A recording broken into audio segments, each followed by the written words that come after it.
तीन मुख्य टॉपिक हैं। एक का नाम है समांतर श्रेणी। आपने देखा होगा हमेशा आपको पैटर्न पर क्वेश्चन दिखते हैं। पैटर्न के क्वेश्चन जब हम एग्जाम में देखते हैं हमें रीजनिंग का ख्याल आता है कि रीजनिंग की तरह ही तो नहीं है, ऐसा हमारे मन में आता है। लेकिन अगर मैथ्स में उस पैटर्न का उपयोग किया गया है तो निश्चित तौर पर आपके लिए एक कंफ्यूजन का विषय क्रिएट कर देता है, एक हमेशा आपकी अलग प्रकार की सोच की डिमांड बन जाती है। तो हमारे पास तीन प्रकार के टॉपिक हैं। एक एरिथमेटिक प्रोग्रेशन है जिसे आप समांतर श्रेणी कहते हैं, एक जीपी है जिसे आप गुणोत्तर श्रेणी कहते हैं जो कि आपका ज्योमेट्रिक प्रोग्रेशन है, और तीसरा एक एचपी है जिसे हार्मोनिक प्रोग्रेशन कहते हैं, इसे हरात्मक श्रेणी कहते हैं। आपने देखा होगा कि कई बार संख्याओं को एक क्रम में लिख दिया जाता है, संख्याओं को एक क्रम में लिख दिया जाता है जो किसी भी प्रकार के मूवमेंट के आधार पर होता है। कभी आपने देखा होगा कि ऐसे एक संख्याओं का प्रदर्शन किया गया, एक लिखा, ध्यान से मेरी बात को सुनिएगा, एक के वर्ग में एक जोड़ दिया मतलब 2 हो गया, 2 के वर्ग में एक जोड़ दिया 2 दूना 4 1 5 हो गया, 5 के वर्ग में एक जोड़ दिया तो 5 5 25 1 26 हो गया। इस तरह से भी क्रम में संख्याओं को लिखा जाता है। देखिए क्रम तो है, बट यह क्रम आपका कोई ऐसा प्रोग्रेशन नहीं हो सकता है जिसमें प्रत्येक एक टर्म से दूसरे टर्म का एक रिलेशन प्रोग्रेशन के आधार पर हो। कभी कभी आप देखते हैं कि चीजें बढ़कर होती हैं या घटकर होती हैं, कैसी भी होती हैं, उनका अपना आपस में रिलेशन बड़ा ही दूसरे तरीके से प्रेजेंट किया जाता है।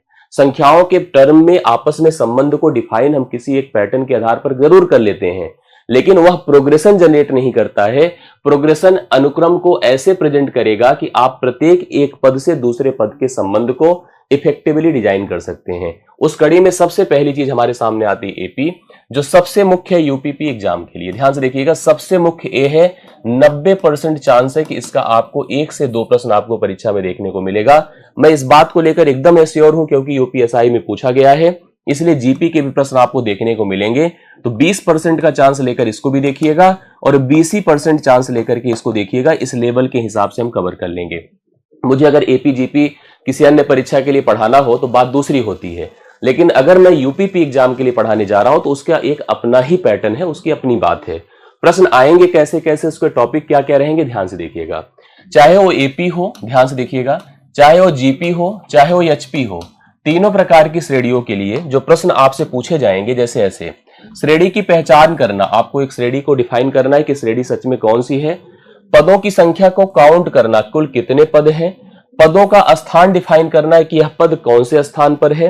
पदों का योग करना और सभी श्रेणी का परस्पर संबंध। यही 5 चीजें मुख्य हैं प्रत्येक प्रकार की श्रेणी से।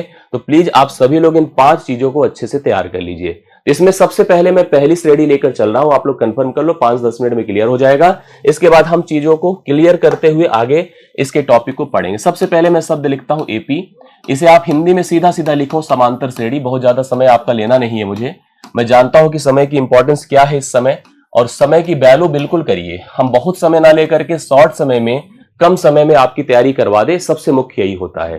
तो शब्द हमने लिख दिया एपी, जिसे हम कहेंगे समांतर श्रेणी।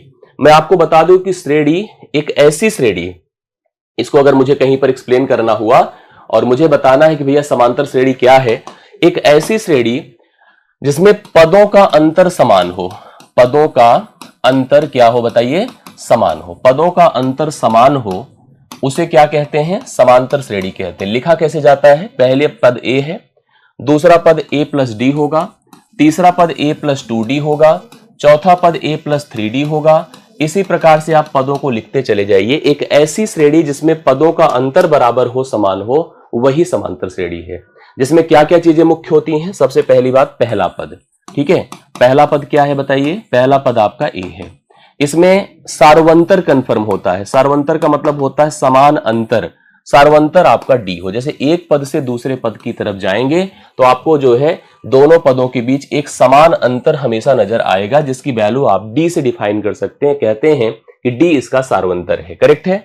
अब आपको इसमें देखो, जैसे अगर हमें मतलब एकदम से क्लियर करना हो, हम श्रेणी के पदों को डिफाइन करें, जैसे एग्जाम्पल थोड़ा सा आप क्लियर करिए तो कंफर्म होगा। जैसे मैंने लिखा 5, ये 5 लिखा मैंने, पहला पद हो गया किसी श्रेणी का। 5 के बाद मैंने 8 लिखा, फिर 11 लिखा, फिर 14 लिखा, फिर 17 लिखा, ऐसे बढ़ते चले गए। अब यह एक श्रेणी कैसी है बताएं, समांतर श्रेणी है। कैसी श्रेणी भाई, समांतर श्रेणी है। अब इस समांतर श्रेणी के पहले पद की बात करें, देखिए पहला पद a बराबर 5 है।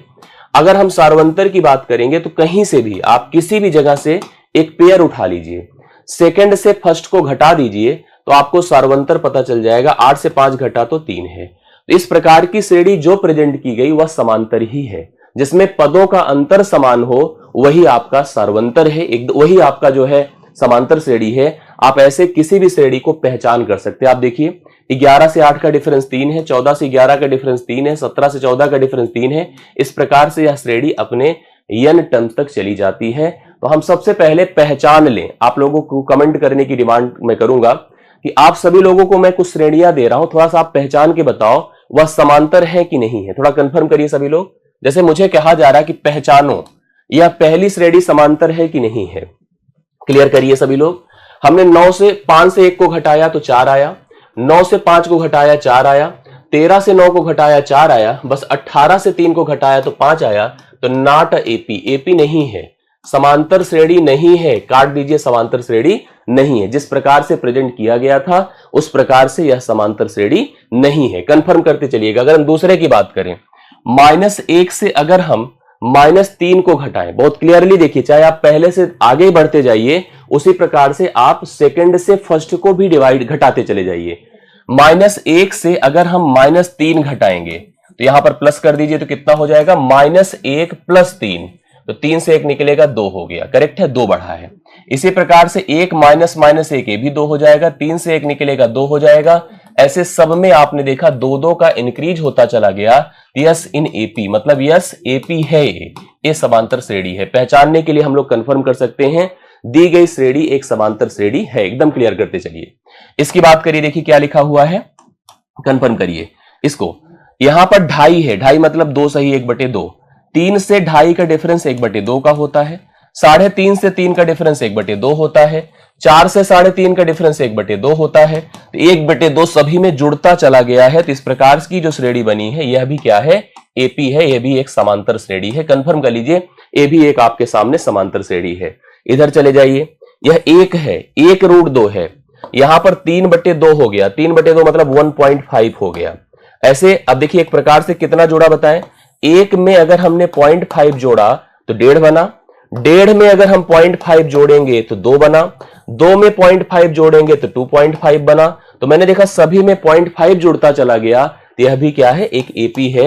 एपी को कंफर्म करना आपकी सबसे पहली प्रायोरिटी होनी चाहिए कि आपको कोई श्रेणी दी गई है, आप उसको पहचान कर पाओ कि वह श्रेणी है कि नहीं है। कंफर्म करते चलिए, इस बात को एकदम क्लियर कर लीजिए। अब फिर मैं एक चीज आपको बता दूं, जब श्रेणी डिफाइंड होती है, जैसे हमने कहा अपनी एपी लिखी कैसे गई, अपनी एपी लिखी गई है कैसे, a + d, a + 2d, a + 2d, a + 3d, ऐसे लिखी गई है ना। अब इसमें देखिए सबसे पहले कंफर्म करिए, a है पहला पद a1 है पहला पद फर्स्ट टर्म, a2 है सेकंड टर्म, a3 है थर्ड टर्म, a3 है थर्ड टर्म, a4 है फोर्थ टर्म। अब आपने देखा कि जब मैंने कहा पहला पद, मेरी बात को ध्यान से सुनिएगा, पहला पद कितना है, a है। दूसरा पद कितना है बताइए, दूसरा पद आपका कितना है, आपका a + d है। तीसरा पद कितना है बोलिए, तीसरा पद है a + 2d है। a प्लस क्या है, 2d है। चौथा पद अगर आप देखोगे तो a + 3d होगा। पांचवा पद a + 4d है। छठा पद a + 5d, सातवां पद a + 6d। दो लोगों का संबंध है, किसका किसका भाई, a का और d का।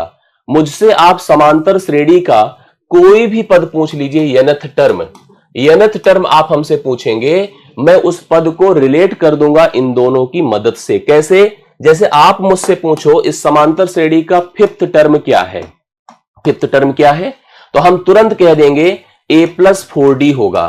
आप हमसे पूछो इसका 10th टर्म क्या होगा, तो मैं तुरंत कह दूंगा a + 9d होगा।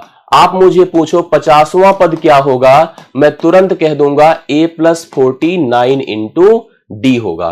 कभी कोई समांतर श्रेणी के पहले और कॉमन डिफरेंस को किसी ने दे दिया तो आप उसके किसी भी पद को डिफाइन कर सकते हो, कैलकुलेट कर सकते हो। मुझे लगता है कि आपको कंफर्म हो रही होगी बातें। एक बार क्लियर करते चलिए जी। हाँ, बिल्कुल, आप इसको कंफर्म करते चलिए तो आपको क्लियर होता चला जाएगा। अभी थोड़ी देर में सब स्पष्ट हो जाएगा। जैसे हमने कहा, अगर समांतर श्रेणी का पहला पद a = 5 है, कॉमन डिफरेंस d बराबर 3 है, तो बताओ इसका 10th टर्म क्या होगा? 10th टर्म क्या होगा? तो आप कहोगे a प्लस 9d होगा। a प्लस क्या होगा भाई? 9d होगा। a मतलब 5 है, प्लस 9 गुणे आप 3 कर दो तो 5 प्लस 27 होगा। 27 5 कितना होगा बताओ?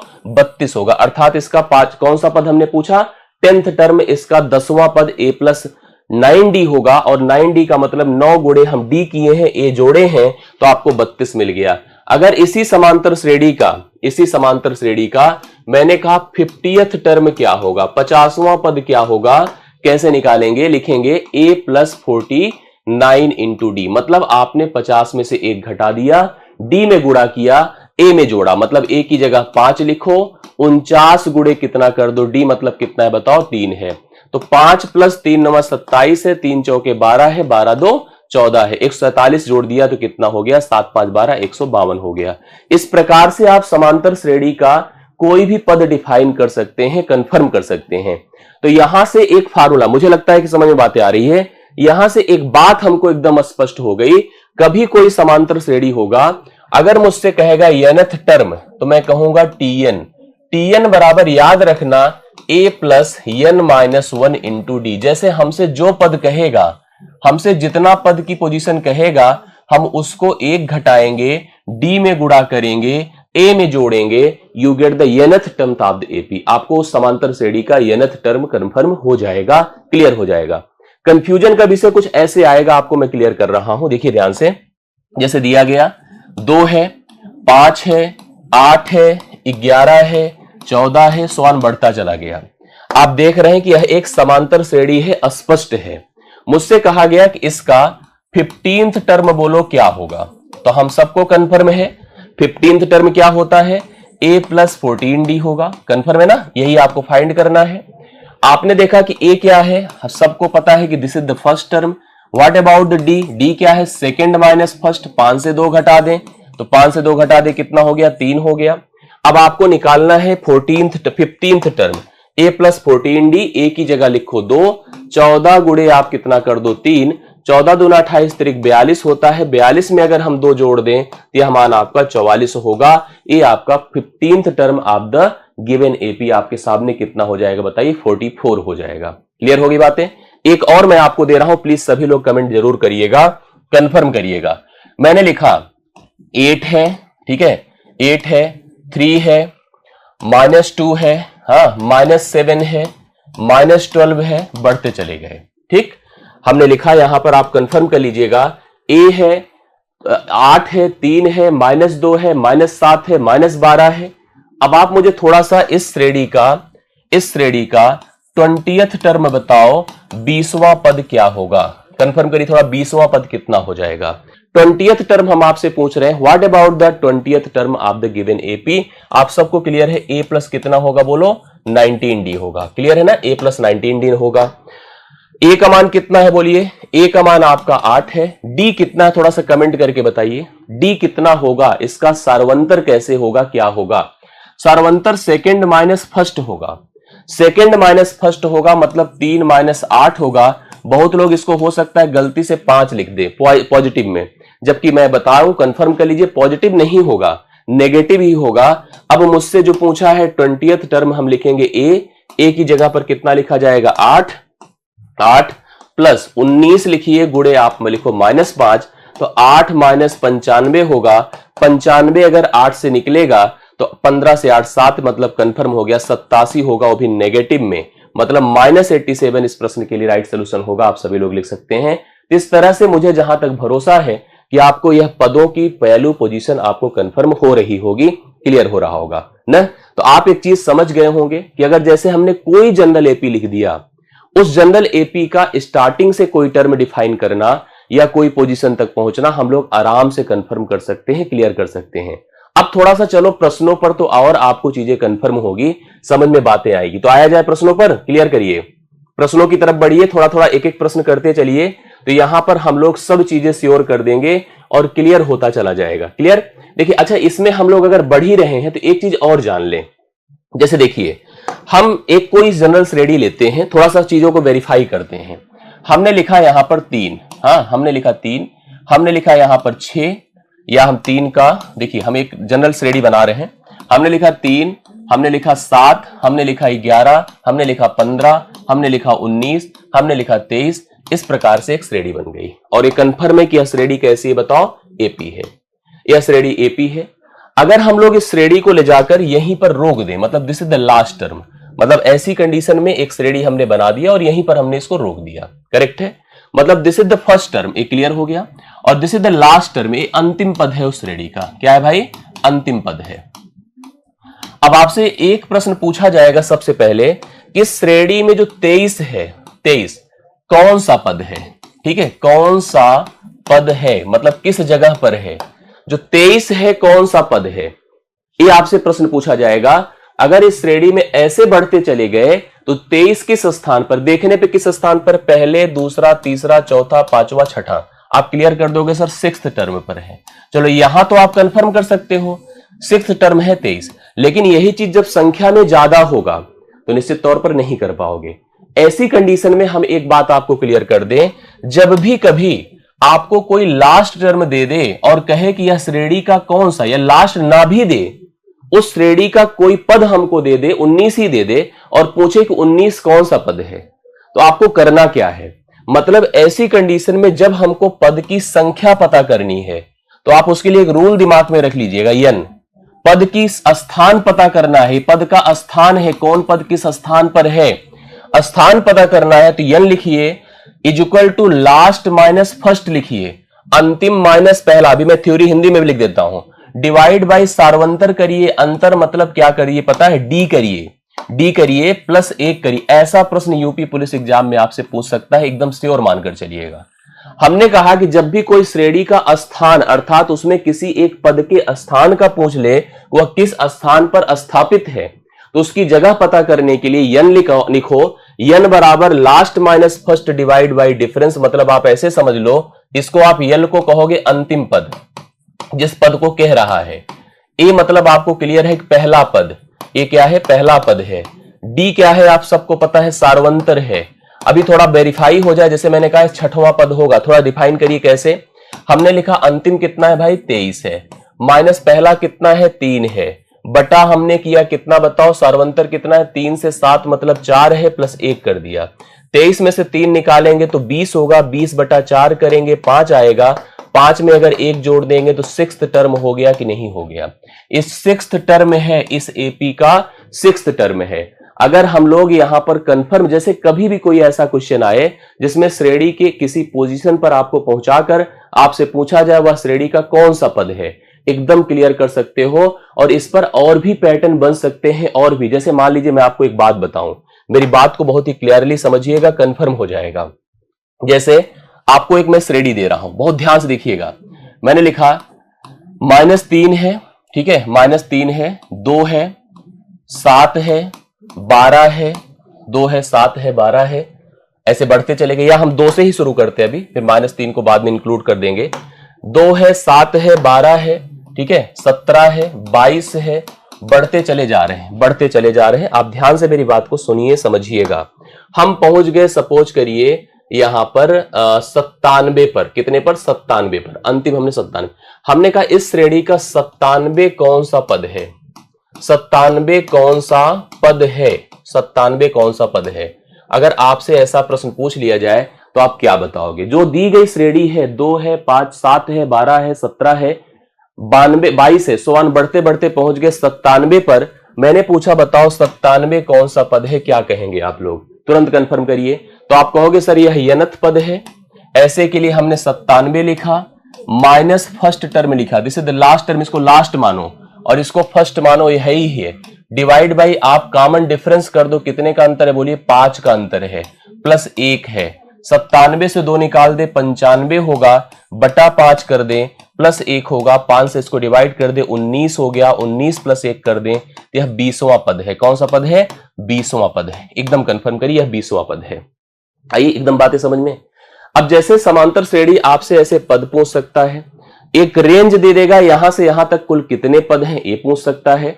इन सब पर यह फार्मूला, यह पैटर्न आपको काम करता नजर आएगा। जैसे आपसे एक संख्या, एक ऐसे भी प्रश्न पूछ सकता है, देखिए ध्यान से, चलिए उससे पहले मैं एक चीज और आपको बता दूं। अगर कोई ऐसे हम समांतर श्रेणी ले रहे हैं, आप देखो हमने लिखा कि जैसे एक कंडीशन आई आपके पास, मैंने लिखा 5 है, 8 है, 11 है, 14 है, 17 है, ऐसे बढ़ते चले गए।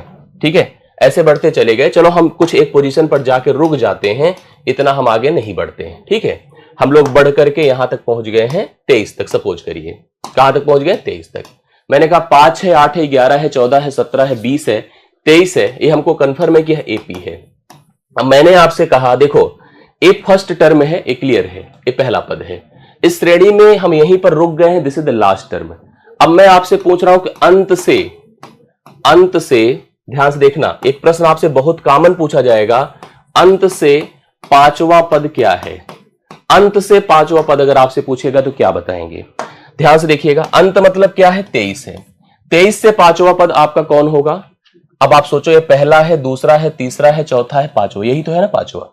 मतलब आपको कभी श्रेणी अगर दे दी जाए और nth टर्म फ्रॉम लास्ट पूछा जाए, अंत से श्रेणी का कोई पद अगर आपसे पूछ लिया जाए, तो आप कितना बताओगे? कैसे कंफर्म करेंगे? इसके लिए आपको मैं फार्मूला बता देता हूं, L minus n minus 1 into d. ये रूल आपको लगाना है जब भी कभी भी अंत से nth टर्म पूछेगा। मतलब आपसे कभी किसी श्रेणी का अंत से, ध्यान से देखना, अंत से अगर हमको nth टर्म फाइंड करना है, nth टर्म फाइंड करना है, तो इसका नियम क्या होगा? L मतलब last term minus n minus 1 into D. मतलब L को आप एकदम क्लियर कर लो कि यह लास्ट होगा, अंतिम पद होगा। n मतलब आप संख्या समझ ही रहे हैं, d मतलब आपका सार्वंतर होगा। इसको दिमाग में रखिएगा, इस पैटर्न को, इस फार्मूले को एकदम क्लियर करिएगा। आपको लास्ट टर्म कितना दिया है? बोलो 23 दिया है। ठीक है, आपसे ए से मतलब है नहीं इस कंडीशन में, क्योंकि हम लास्ट से पता करना चाहते हैं, इधर से पीछे से आना चाहते हैं। तो हम क्या लिखेंगे बताइए? हम लिखेंगे L मतलब 23 माइनस n कौन सा पद पूछ रहा है हमसे? पांचवा। तो 5 माइनस 1 करेंगे गुणे डी। डी देखो कितना है? 3 का है, सार्वंतर 3 है। तो आप लिखो 23 माइनस 5 से 1 निकलेगा 4, 4 3 12 होता है, 12 घटा दे 11 आया। देखिए आपको पांचवा पद अंत से कितना मिल रहा है? 11 मिल रहा है। आई बातें समझ में? इस तरह से अंत से पद पूछेगा। चलिए कुछ पहले इतने तक प्रश्नों को थोड़ा हल किया जाए, इसमें क्या कंफ्यूजन आपके सामने क्रिएट कर देगा उस पर भी बात करते हैं। सबसे पहला क्वेश्चन ऐसे पूछ लिया, अब आपको लग रही क्या आ गया? देखो कंफ्यूजन कहां से क्रिएट होता, मैंने जिस हिसाब से सीट बनाई है, मैं जो पढ़ाऊंगा, अगर मुझे एपी कह दो ऐसे सर पढ़ाते रहो, मैं पढ़ा सकता हूं बिना सीट के भी, मुझे कोई दिक्कत नहीं, मैं तो 3 4 5 घंटे पढ़ा सकता हूं। लेकिन उस पढ़ाने का आपको एग्जाम से कनेक्ट करना बहुत जरूरी है, क्योंकि आप इस समय पढ़ना आपका उद्देश्य है, लेकिन पढ़ना for the purpose of examination, ये बहुत जरूरी है कि परीक्षा में वो कनेक्ट कर जाए, ये सबसे मुख्य होता है। चलिए इसको कंफर्म करिए। यस, हाँ आइए, हाँ बिल्कुल दिया होगा। एक सूची का यनवा पद 3n माइनस 2 है, एक सूची है, उसका यनवा पद मतलब tn आपको दिया है कितना? 3n minus 2। तो उसका 10वां पद बता दो क्या होगा? उसका 10वां पद क्या होगा? कंफर्म करिए। देखिए बहुत आसान है, जब भी ऐसा प्रश्न आए, आपके सामने nth टर्म दिया है और हमसे 10वां पद पूछ रहा है, 10th टर्म पूछ रहा है। दो प्रकार से, जैसे अब जैसे ही 10th टर्म देखा आपने, तुरंत आपके मन में ख्याल आया होगा सर a प्लस 9d होगा, यही तो आया होगा ना। a प्लस 9d में आपको जरूरत किसकी पड़ेगी? a की जरूरत पड़ेगी, d की जरूरत पड़ेगी। बट इस प्रश्न में हमें किसी की जरूरत नहीं है। आपको जब उसने tn दे ही दिया है और n के फॉर्म में दे दिया है, तो सिंपली आप लिख दो t10 लिख दो। t10 बिकम 3 इंटू 10 माइनस 2, 10 या 30 में से 2 घटा दो, 28 हो जाएगा। सिंपली ओरली आंसर बता सकते हो।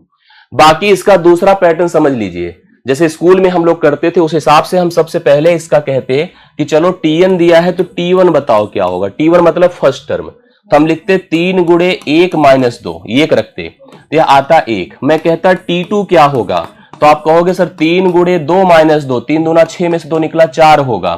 तो अब किसी श्रेणी का पहला पद कंफर्म हो चुका है, दूसरा पद कंफर्म है, तो डी आपको एकदम क्लियर हो जाएगा। क्या होगा बोलो? ए में डी जुड़कर ही तो बनता है, 3 जुड़कर 4 है, तो डी बराबर 3 है। मतलब a बराबर अगर 1 है तो d बराबर आपका 3 है, और उस हिसाब से अगर जाते तो a प्लस 9d कितना हो जाता, a की जगह आप लिखते 1 प्लस 9 गुणे 3 करते 27 1 28 आता कि नहीं। ए लेकिन आपको नहीं फॉलो करना है, सिंपल आंसर बता देना है कि आपका आंसर कितना होगा, 28 होगा। इस प्रश्न के लिए राइट सॉल्यूशन देखिए बहुत बढ़िया से आप लोगों ने बता दिया है, बहुत बढ़िया, वेरी गुड। अब तुरंत मुझे बताइए, मैं भी समझ पाऊं कि आप सही समझ पा रहे हो कि नहीं पा रहे हो, कंफर्म करिए इसका सोल्यूशन क्या होगा। एक समांतर श्रेणी है, 4 है, 9 है, 14 है, समान 225 तक पहुंच चुके हैं हम लोग। क्या है देखिए, 4 ए लिखा है, 4 है, 9 है, 14 है, ठीक है, ऐसे समान 254 तक पहुंच गए हैं। अंत से 10वां पद पूछ रहा है, हमें उत्तर चाहिए आपकी तरफ से। अंत से 10वां पद पूछ रहा है, बताइए। सबसे पहले देखो, अगर अंत से 10वां पद पूछ रहा है, अंत से एकदम कंफर्म कर लीजिएगा, गलत ना होने पाए। एक प्रश्न इसका सही अगर हो रहा है बहुत कॉन्फिडेंस देगा। मैं इस टॉपिक को इसलिए भी पहले आपको दे रहा हूं क्योंकि इसका सही होना बहुत जरूरी, क्योंकि इसका इसलिए सही होना जरूरी है कि इसका गलत बहुत लोग करेंगे। समांतर से देखिए, आप बहुत हैबिचुअल हो प्रॉफिट लॉस पे, बहुत हैबिचुअल हो percentage, simplification, time and work पर, रेशियो एंड सारी चीजों पर, लेकिन उस टॉपिक को सोचो जिसको सब नहीं पढ़ते हैं, सब कंफ्यूज रहते हैं। अगर वहां से आपका सही होता है तो 100% आपके सिलेक्शन के चांसेस बढ़ जाते हैं। इसलिए इन टॉपिक पर आपको गंभीरता दिखानी चाहिए। अंत से 10वां पद मैं आपसे कह रहा हूं, ये होगा l minus n minus 1 into d, ये होगा अंत से 10वां पद। यल मतलब लास्ट टर्म, दैट इज 254, लिख दो 254। कौन सा पद पूछा है, 10वां पद। 10 मतलब 10 से 1 घटेगा 9 होगा। डी कर दो, डी देख लीजिए कितना है, 4 में 5 जुड़ा है तभी तो 9 है, तो 5 से गुणा कर दें तो 254 में से 45 घटाना है, 209 आएगा। 209 इस प्रश्न का सही उत्तर होगा। ऑप्शन नंबर बी लगा दीजिए, करेक्ट आंसर आपके सामने है। आशा करता हूं समझ में आया होगा। तो यहां पर बी इस प्रश्न का करेक्ट परफॉर्मेंस राइट सोल्यूशन हो जाने वाला है। उत्तर मैं देख रहा हूं, कृष्णा, दिलीप, सीमा, निशा, शिवम, सोनिया, अमित कुमार, सभी का आंसर मुझे दिख रहा है। ये मुझे आपका रिस्पॉन्स अच्छा लगा, आपका लेवल अच्छा लगा देख करके। अब ऐसे पूछा जाएगा, एक अनुक्रम दिया है, सीक्वेंस दिया है, करेक्ट है, एक सीक्वेंस है, 4 है, 9 है, 14 है, 19 है, ऐसे बढ़ रहा है, 4 है, 9 है, 14 है, 19 है। मेरे कहने से पहले, करने से पहले आपका उत्तर आए, कौन सा पद 124, मतलब यही कहीं 124 होगा। इसका स्थान बताना है, मोस्ट इंपॉर्टेंट है। इसका स्थान बोलो किस जगह पर है। जैसे मैं कहूंगा 4 पहले पर है, 9 दूसरे पर, 14 तीसरे पर, 19 पांचवें पर, चौथे पर, ऐसे अपना 124 किस स्थान पर है। थोड़ा कमेंट करके हमें बताइए यह किस स्थान पर है। आप इसको करने के भी 2 तरीके लगा सकते हैं। 2 तरीका, भाई मैंने कहा मोस्ट इंपॉर्टेंट क्वेश्चन है for the UP police examination, ये बहुत इंपॉर्टेंट है, स्थान पूछ लेना। इसका तरीका देखिए, जब भी कभी स्थान किसी पद का पूछ ले उसको यल मानो। उसका पहला पद ए है, कंफर्म कर लीजिए। डिफरेंस जरूर सोच लीजिए, 5 का है। नियम लगाइए, क्या, यल मतलब 124 में से घटाना है ए मतलब 4, ए यल है, ए माइनस ए है, डिवाइड बाई डी करो, डी मतलब कितना है, 5 है, ये आपका डी है, प्लस 1 करो। यही मैंने कहा, फॉलो कर लीजिए, आंसर होगा 124 से 4 घटाएंगे 120 होगा, 120 बटा 5 कर दे प्लस 1 होगा। 5 से डिवाइड किया, 24 प्लस 1 कितना कर दिया, 25। तो डी ऑप्शन इस प्रश्न का राइट सोल्यूशन है। 25 करेक्ट नोट कर सकते हैं, सही उत्तर है। जो लोग 25 बताएं एकदम परफेक्ट है। इस श्रेणी का कौन सा पद 125 था, 24 था, एकदम राइट सोल्यूशन आपने बताया, परफेक्ट सोल्यूशन दिया है। अगले प्रश्न पर आ जाइए। ये देखिए बहुत बढ़िया सा क्वेश्चन है, और मैं जानता हूं ये इसी पैटर्न पर आपकी परीक्षा में, जो अभी फरवरी की परीक्षा हुई थी फेब एग्जाम में, आपसे प्रश्न पूछा गया था, करेक्ट, हर शिफ्ट में पूछा गया था। समांतर श्रेणी आपको दिया है क्या, 7 है, 10 है, 13 है एंड सो ऑन 43 है। इसने हमसे पूछा में कितने पद हैं, 7, 10, 13, 43 में कितने पद हैं, ये कंफर्म करिए। कौन कौन क्लियर कर रहा है बताइए, कितने पद हैं भाई इसके बीच में। इसको अगर आप फर्स्ट मानो, इसे लास्ट मानो, उसी नियम से चलो। लिखो 43 माइनस 7 बटा कितना कर दो, डिफरेंस देखो कितना है, 3 का, 3 कर दें प्लस 1 कर दें। 43 से 7 निकला तो 36 होता है, 36 बटा 3 प्लस 1 कर दें, 12 हो गया, 12 1 कितना होता है बोलिए, 13 होता है। कितने पद हैं इसमें, 13 पद हैं। राइट सोल्यूशन इसका कितना होगा, 13 होगा। बी ऑप्शन इस प्रश्न के लिए राइट सोल्यूशन होगा। समझ में आई बात है, बहुत बढ़िया रिस्पॉन्स है आप लोगों का। इस प्रश्न का सही उत्तर 13 है। बर्डिंग अलग है, जैसे देखो पीछे क्या था, पीछे क्या था, यही क्वेश्चन था, कैसे पूछा गया था, कौन सा पद 124 है, वही क्वेश्चन है। और यही क्वेश्चन देखो यहां बदल कर आया है कि 43 में कितने पद हैं। सोचो क्या मैंने कुछ नया कॉन्सेप्ट लगाया क्या? वही तो यूज किया, l minus a divide by d plus 1। Same pattern ही तो है, पैटर्न में परिवर्तन नहीं था, प्रोसेस में परिवर्तन नहीं था। बस आपको कंफ्यूज किया जाएगा कि इस प्रश्न को देकर और पीछे वाले प्रश्न को देकर, तो बात एक ही है। बस क्वेश्चन को समझना, वर्डिंग को रीड करना सबसे मुख्य है। अब देखो ये प्रश्न आया आपके लिए। अब फिर देखो थोड़ा थोड़ा शब्दों में ही कंफ्यूजन है। आप 3 प्रश्न पीछे से अब तक रिलेट करिए। इसमें पूछा कौन सा पद 124 था, अब पूछ रहा हूं कि इसमें कितने पद हैं।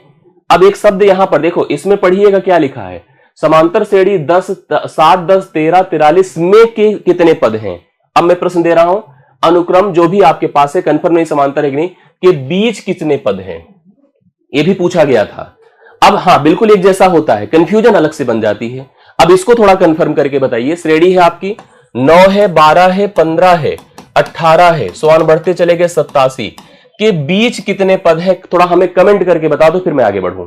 आप में से जितने लोग बेटा कर सकते हो थोड़ा सा कमेंट करके बताओ हमें, कौन किसका आंसर क्या आने वाला है, बोलिए फटाफट। कितना लिख दो, 28 27 25 30, जो कह दो मैं तुरंत लिख दूं। आप सब ने क्या किया देखो, आपने इसको माना फर्स्ट, आपने इसको माना यल, ठीक है। आपने लिखा 87 माइनस 9 बटा डिफरेंस देखा कितना है, +3 का, +3 +1। आपने जैसे किया 87, 17 में से 9 8 हो गया, 78 हुआ, बटा 3 किया +1 किया, 3 से इसको डिवाइड किया, 3 दूना 6, 26 +1 तुरंत 27 आया। 27 आप लगा कर आए और तुरंत एग्जामिनर ने गलत काट दिया, आपको नेगेटिव नंबर दे दिया। गारंटी ले लो नेगेटिव हो जाएगा नंबर। मैं जानता था ये गलतियां होगी, और ये गलतियां पिछली बार भी बहुत बच्चों ने किया था। इस तरह की गलती आप सब करते हो।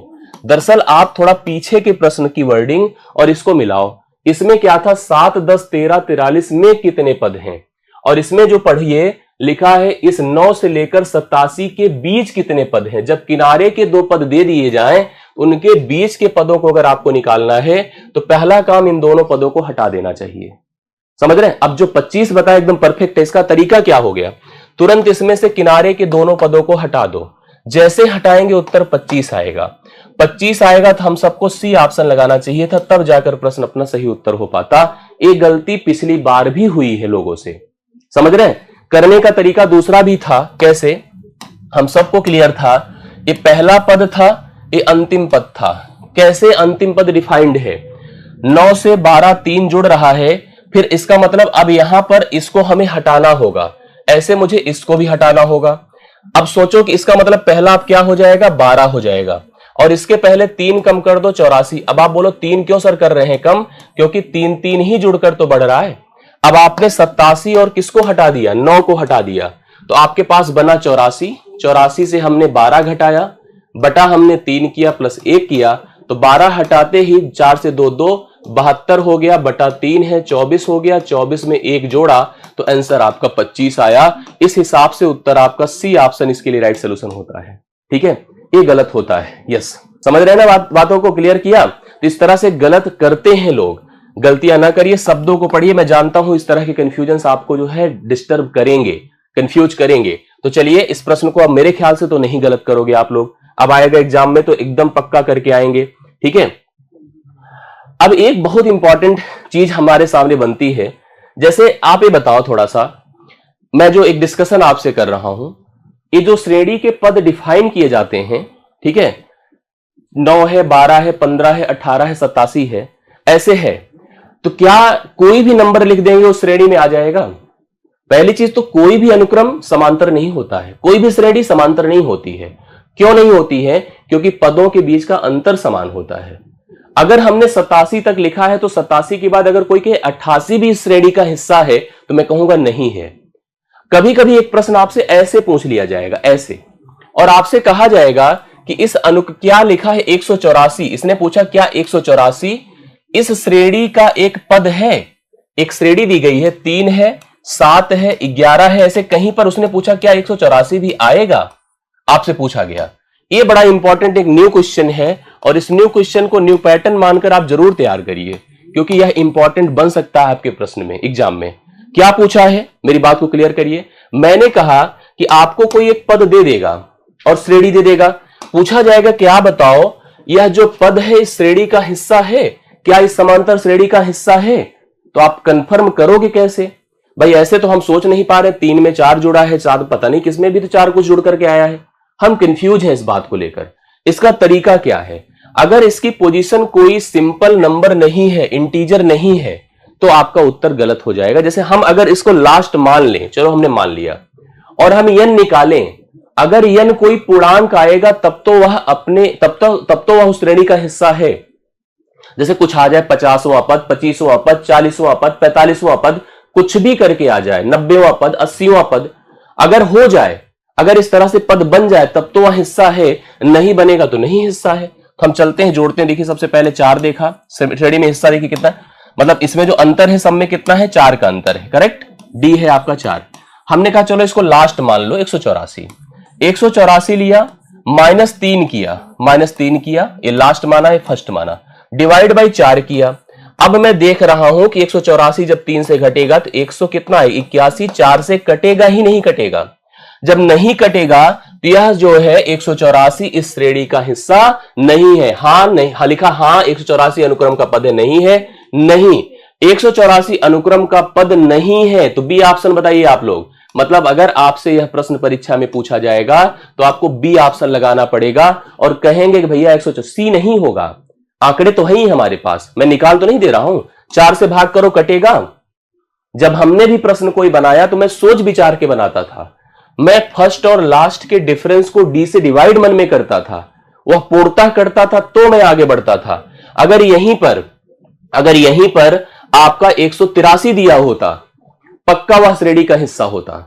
183 से 3 घटाते 180 आता, 4 से पूर्णतः कट जाता तो वह श्रेणी का हिस्सा होता। लेकिन इस श्रेणी का हिस्सा 184 नहीं हो सकता है, इसको एकदम दिमाग में सेट कर लीजिएगा। इस श्रेणी का हिस्सा यहां पर 184, सी ऑप्शन नहीं होगा। सी का मतलब आंकड़े अपर्याप्त हैं। भैया आंकड़ा तो अपर्याप्त कैसे है? हम कंफर्म तो कर दे रहे हैं ना, इसलिए सी ऑप्शन मत लगाओ। किस आधार पर, किस तर्क पे आप लगा रहे हो सी ऑप्शन? बिल्कुल मत लगाइएगा। आपको बी लगाना होगा, नहीं 184 अनुक्रम का पद नहीं है। तो बी ऑप्शन आपको इस प्रश्न के लिए राइट सोल्यूशन देना है। आशा करता हूं कि आपको बातें मेरी समझ में आई होगी, कंफर्म हुआ होगा। ठीक है, अब एक देखो बड़ा अच्छा सा प्रश्न आया, और अगर ना कर दिया तो रवि सर क्या बोलते हैं आप लोगों को? अगर ना कर पाए तो क्या करते हैं बताइए? रवि सर ने क्या कहा था? ना कर पाए तो क्या करेंगे? मैं इसका उत्तर चाहता हूं और इसको भी आप ऐसे इंपॉर्टेंट लिख लीजिएगा। 4-5 क्वेश्चन में लिखूंगा, इंपॉर्टेंट बहुत नहीं लिखूंगा, लेकिन इस क्वेश्चन को भी मैं इंपॉर्टेंट लिख रहा हूं। प्रश्न क्या है? समांतर श्रेणी 84 के बाद 80 के बाद 76, मतलब कम होता जा रहा है। 84 के बाद 80, 80 के बाद 76, ऐसे कम होता चला जा रहा है। कह रहा कौन सा पद शून्य है, कब किस जगह पर शून्य का स्थान पूछ रहे। उसका अर्थ यह है कि शून्य उस समांतर श्रेणी का हिस्सा बनेगा। चलो 22वां ऑप्शन आप सब लोग बता रहे हो। क्वेश्चन तो सब लोग समझ गए ना? क्या बोला है? 84, 80, 76 से बढ़ते बढ़ते हम 0 पर पहुंचेंगे। 0 किस स्थान पर होगा? 0 किस स्थान पर होगा ये आपको डिफाइन करना है। कंफर्म करिए 0 किस स्थान पर बनकर आएगा। सेम उसी तरह से करिए।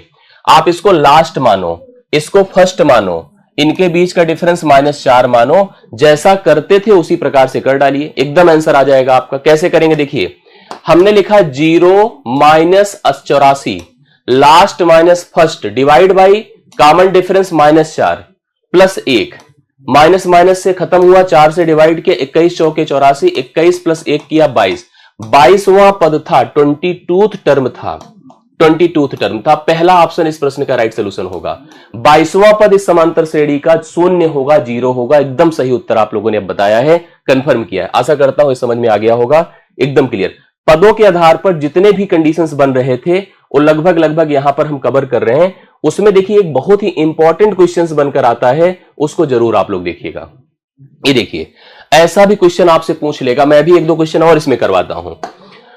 2 अंकों वाली कितनी संख्याएं 7 से भाज्य हैं? 2 अंकों की कितनी संख्याएं होती हैं जो 7 से पूर्णतः कट जाती हैं? ऐसा पूछा जाएगा आपसे प्रश्न। अब फटाक से आंसर दे दीजिए तुरंत, नहीं तो फिर वही बात आएगी। 2 अंकों की संख्याएं कहां से कहां तक शुरू होती बताइए? 2 अंक की संख्या, 2 अंक की संख्या शुरुआत कहां से होगी? शुरुआत होगी 10 से। कहां पर एंड होगा? 99 पर। भाई 2 अंक की सबसे छोटी संख्या 10 है और सबसे बड़ी संख्या यहां पर क्या हुआ? यहां पर आपका 99 हुआ। अब आपसे इसने कहा कि 2 अंक की कितनी संख्याएं 7 से कटती हैं।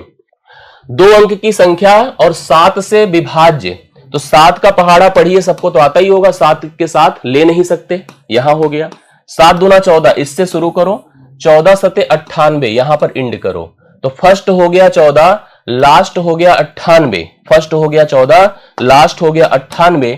आप संख्या निकालो कितनी है, मैं लिखूंगा 98 minus 14, last minus first, divide by difference पक्का है, 7 का ही फर्क होगा क्योंकि 7 से कटने की बात कर रहा है, प्लस 1 कर दो, 8 से 4 4 होता है, 9 से 1 8 होता है, 84/7, 12 सते 84 होता है, 12 में 1 जोड़ दिया तो 13वां हो जाएगा, 13 हो जाएंगे। कितने? 13 संख्याएं हैं जो 7 से कटेंगी।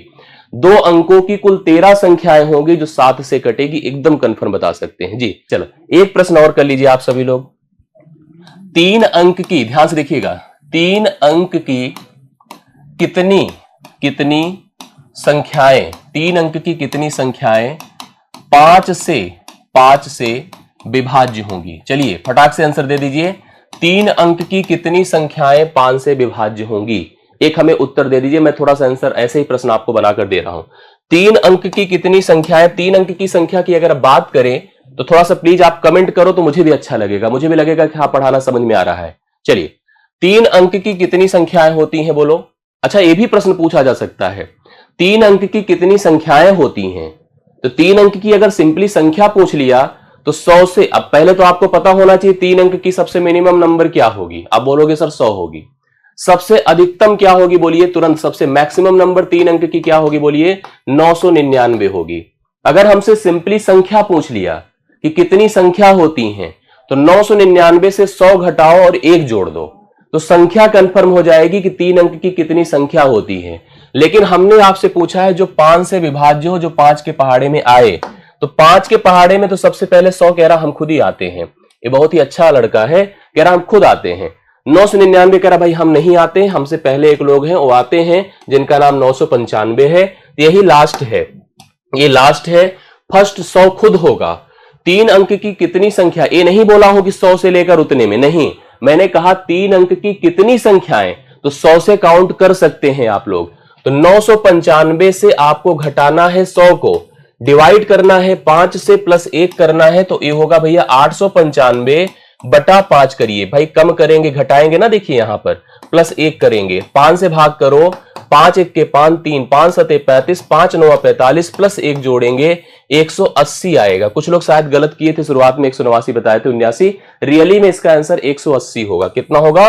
180 होगा। अर्थात कुल 5 मतलब 3 अंकों की 5 से विभाजित होने वाली संख्याओं की संख्या 180 होगी। ये करेक्ट नोट कर लीजिए आप लोग, गलत मत करिए। कुछ लोग मुझे जहां तक उम्मीद है ना, कुछ लोग 105 से शुरू किए थे इसलिए उनका गलत आया था।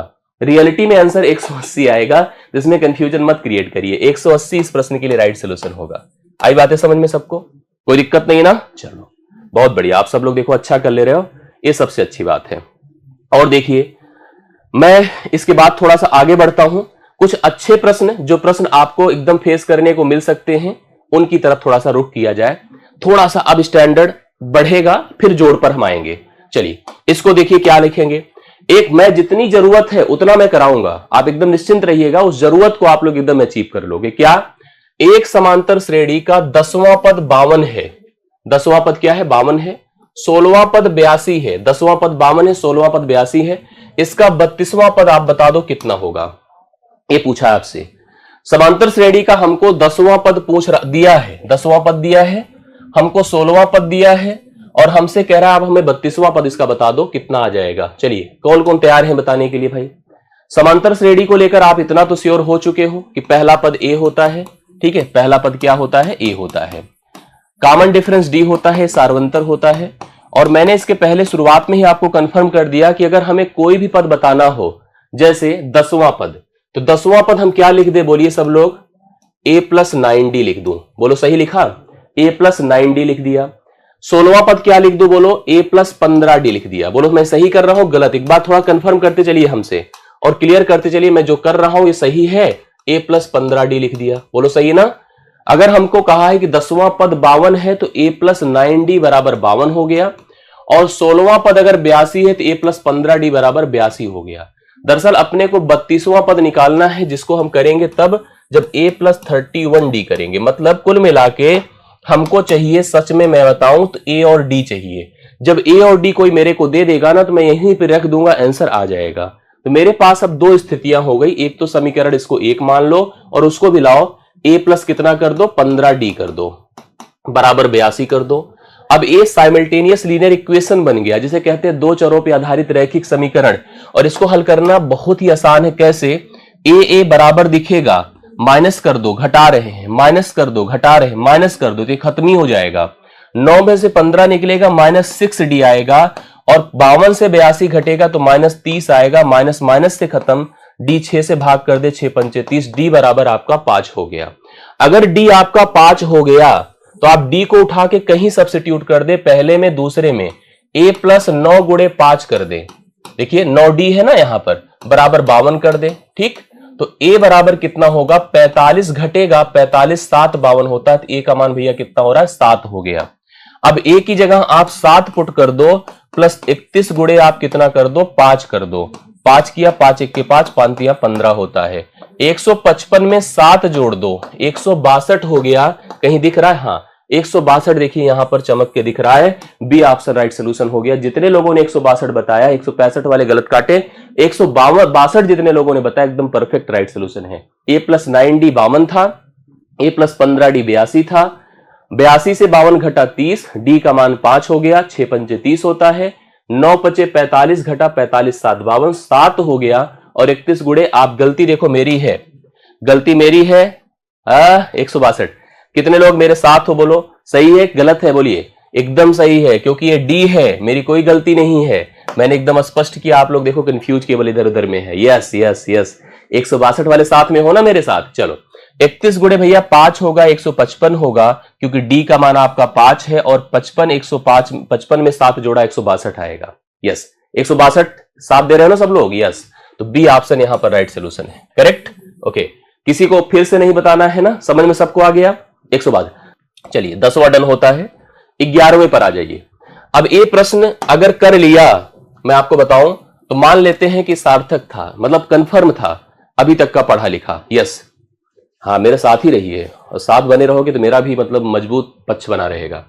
यदि समांतर श्रेणी, पढ़िए, कि 10वें पद का 10 गुना, बहुत बढ़िया शानदार सा क्वेश्चन है, 15वें पद के 15 गुना के बराबर है। ये एक अभी जैसे एक लेटेस्ट परीक्षा का एक क्वेश्चन है, और मुझे लगता है कि यहां पर इस प्रश्न के पैटर्न को जान लेना जरूरी है। ये यूपीपी एग्जाम के लेवल के ही अंतर्गत आएगा प्रश्न, ये भी उसके लेवल को टच करेगा। ऐसा मत सोचिए कि बहुत ही अप लेवल हो जाएगा, नहीं। एक समांतर श्रेणी के 10वें पद का 10 गुना 15वें पद के 15 गुना के बराबर है। 25वां पद पूछ रहा है, 25वां पद मतलब a + 24d पूछ रहा है आप लोगों से, ये पूछ रहा है हम लोगों से। अब आइए इसको थोड़ा सा ट्राई करते हैं। लिखा है 10वां पद, लिखा देखिए 10वें पद का 10 गुना बराबर 15वें पद का 15 गुना। ये आपके सामने स्थिति है। 10वें पद का 10 गुना बराबर 15वें पद का, बोलो कितना, 15 गुना। ऐसे लिख दिया हमने। अब इन्हीं दोनों को थोड़ा कंपेयर कर लीजिए, अभी देखिए स्पष्ट आंसर आ जाएगा। हमारी जरूरत ये है जो यहां मैंने लिखा, ये देखो, ये नीड है आपकी, a + 24d। तो 10वां पद क्या होता है, a + 9d होता है। करेक्ट है? 10 गुना कर दो, 10 से गुणा कर दो। 15वां पद क्या होता है, a + 14d होता है। कितना गुना कर दो, 15 गुना कर दो। अब इसी को कंपेयर करिए, 5 तिया 15 होता है, 5 दूना 10 होता है। 2 से गुणा करिए, 2a, 2 9 18d बराबर 3a, 14 दूना 28, 14 त्रिक 42d। ठीक है, अब थोड़ा सा a को तरफ, a को ले जाइए, 3a - 2a, 3a - 2a हो गया। हाँ, थोड़ा इसको ऐसे सेट कर लो तो अच्छा लगेगा देखने पढ़ने में। जैसे हम देख रहे हैं 2a जाकर घटेगा इससे, तो भैया a हो जाएगा, और a भी जाके घटेगा यहां पर 42 से, तो कितना हो जाएगा बोलिए, 24 18 42, 24d हो जाएगा। और बचा क्या यहां पर, 0। a + 24d किसके बराबर हो जा रहा है, 0 के।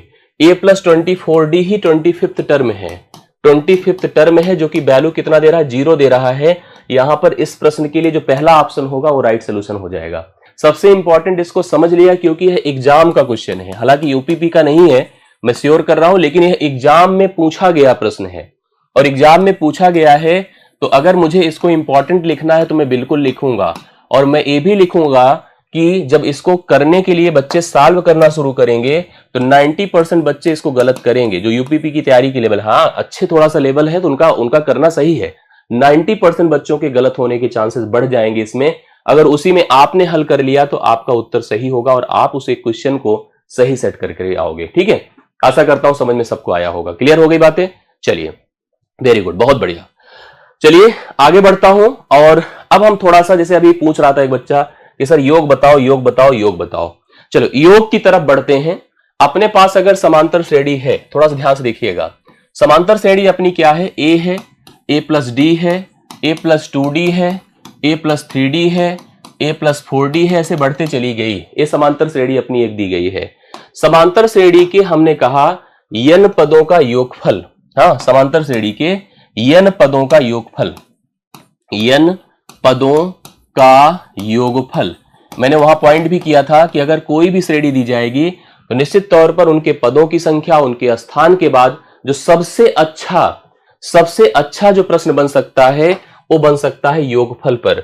योगफल के लिए आप प्रेजेंट करो इसको Sn से। मैंने क्या लिखा? Sn, और Sn इज इक्वल टू, आप लिख लो एक फार्मूला भैया, n by 2 2a plus n minus 1 into d. This is the rule to getting the sum of first n terms of the AP. किसी समांतर श्रेणी के n पदों का योगफल। फिर हम ओरल पढ़ रहे हैं, देखो हम बंद कर दे रहे हैं, इसको हटा दें। देखो क्या लिखना है, याद करिए, Sn बराबर, याद करो मेरे साथ, Sn बराबर n by 2, n मतलब पदों की संख्या, ब्रैकेट में जाओ 2a, a को 2 से गुणा करना है, प्लस ब्रैकेट बनाओ n माइनस 1, जैसे वहां एक कम करते थे, इंटू डी।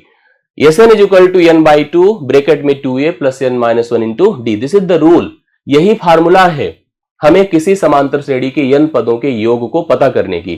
तो मुझे भरोसा है कि आपको अभी याद हो गया होगा, नहीं हुआ होगा तो आपको इसको याद करना है, या पहले से याद हो तो बहुत ही अच्छी बात है। चलिए, एक तो ए हो गया। दूसरा, एक इसमें और एक कंडीशन नोट कर लीजिएगा, जब पहला और अंतिम पद दिया हो, ठीक है। अगर कभी कभी ऐसा होता है कि समांतर से, जैसे इसमें हम कंफर्म नहीं है कि लास्ट टर्म क्या है, जब पहला और अंतिम पद दिया गया हो उस केस में भी योग का निकालने का एक पैटर्न बनता है, that equal to n by 2 तब भी होगा, Sn is equal to n by 2, बस सिंपली लिखना है a प्लस l। a मतलब first term, l is equal to last term, लेकिन पदों की संख्या कंफर्म होना बहुत ही जरूरी है। तो दो फार्मूले इसको तैयार करना है आप लोगों को, n by 2 2a plus n minus 1 into D. बहुत जल्दी 1 घंटे में हम खत्म कर लेंगे, परेशान मत होइए, हम बहुत समय नहीं लेंगे आप लोगों का। मैंने फिर आपसे कहा था कि हमारा कतई उद्देश्य नहीं है, और हमारा कभी नहीं था, हमारी पूरी टीम का, संस्थान का, कि आपके समय को गंवाया जाए। हम कोई ऐसा नहीं कि हमको एक कीर्तिमान स्थापित करना है कि 12 घंटे हमको पढ़ाना है, 8 घंटे का मैराथन लेना, कुछ नहीं। हमारा उद्देश्य है कि कितने कम समय में कितना जेन्युइन और जरूरी कंटेंट आपको दे दिया जाए, बस यही है। दो फार्मूले याद करिए, याद कर लीजिए। पहला formula n by 2 2a plus n minus 1 into d, Sn हो जाएगा।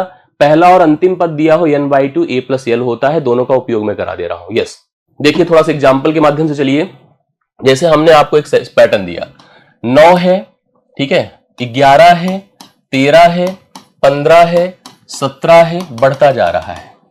मैंने कहा इस श्रेणी के, जो ये श्रेणी जा रही है, इसके ऐसा कुछ करिए जैसे थोड़ा वेरीफाई हो जाए।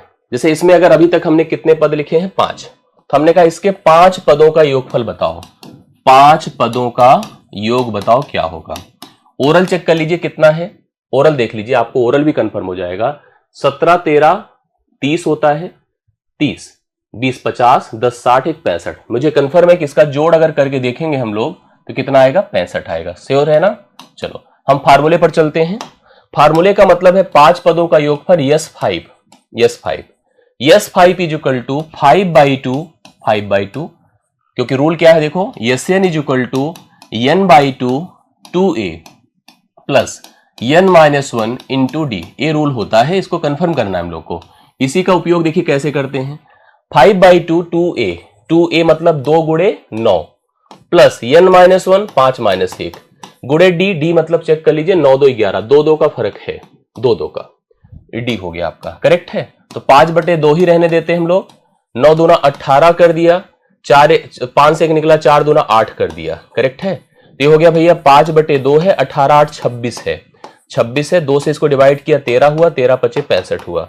जोड़ बोलो कितना आ रहा है, 65 आ रहा है। देखिए 65 मैच कर गया।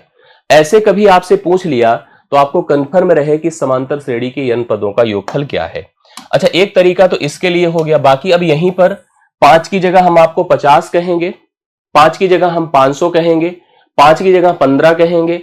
जो कहेंगे n की जगह वही पुट करना है और योग पता चल जाएगा समांतर श्रेणी अगर मुबान है तो।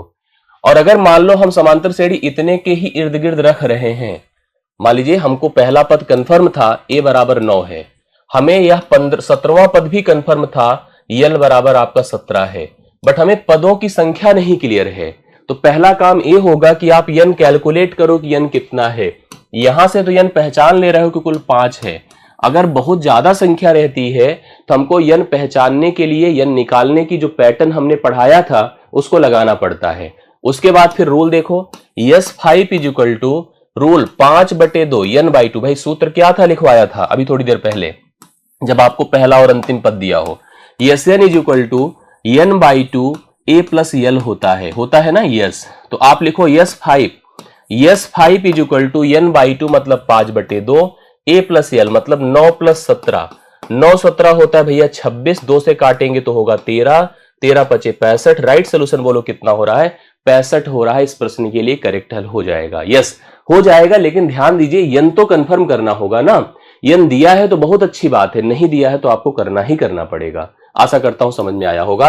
आइए कुछ प्रश्नों की तरफ ध्यान दिया जाए जिससे कंफर्म हो जाए और आप सभी लोग इसको अच्छे से कर पाए कि कैसी वर्डिंग एग्जाम में पूछेगा। सबसे इंपॉर्टेंट ये होता है, ठीक है, कैसी वर्डिंग एग्जाम में पूछेगा सबसे मुख्य ये है।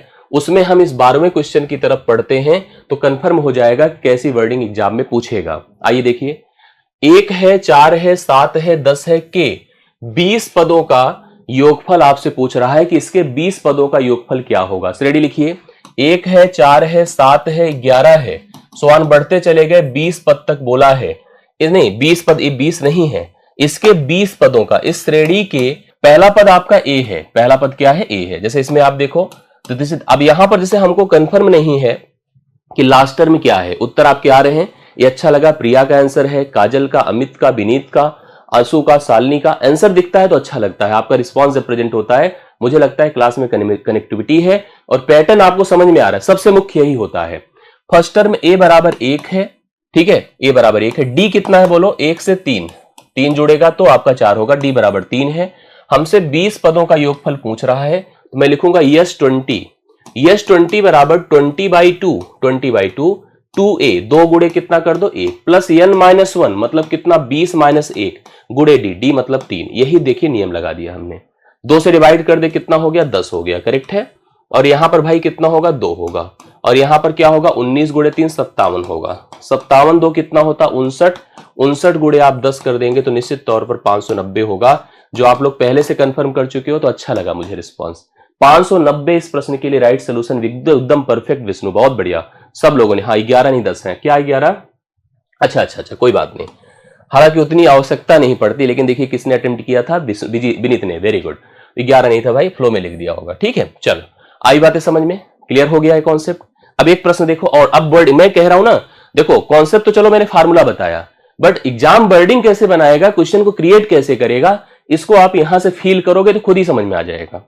एग्जाम इन शब्दों का उपयोग करके आपको प्रश्न देगा, जो एग्जामिनर होगा। कैसे देगा, जैसे ये पूछा मैंने, चलिए यस 2 से लेकर 100 तक, प्लीज ध्यान से पढ़ो इसको, के बीच उन सभी विषम संख्याओं का योगफल बताओ जो 3 से भाज्य है। ये बढ़िया क्वेश्चन है, जो कर सका तो मैं मानूंगा कि हाँ ठीक है। 2 से लेकर 100 तक, देखिए 2 से लेकर कहां तक, 2 स्टार्ट है और एंड कहां पर है, 100 तक।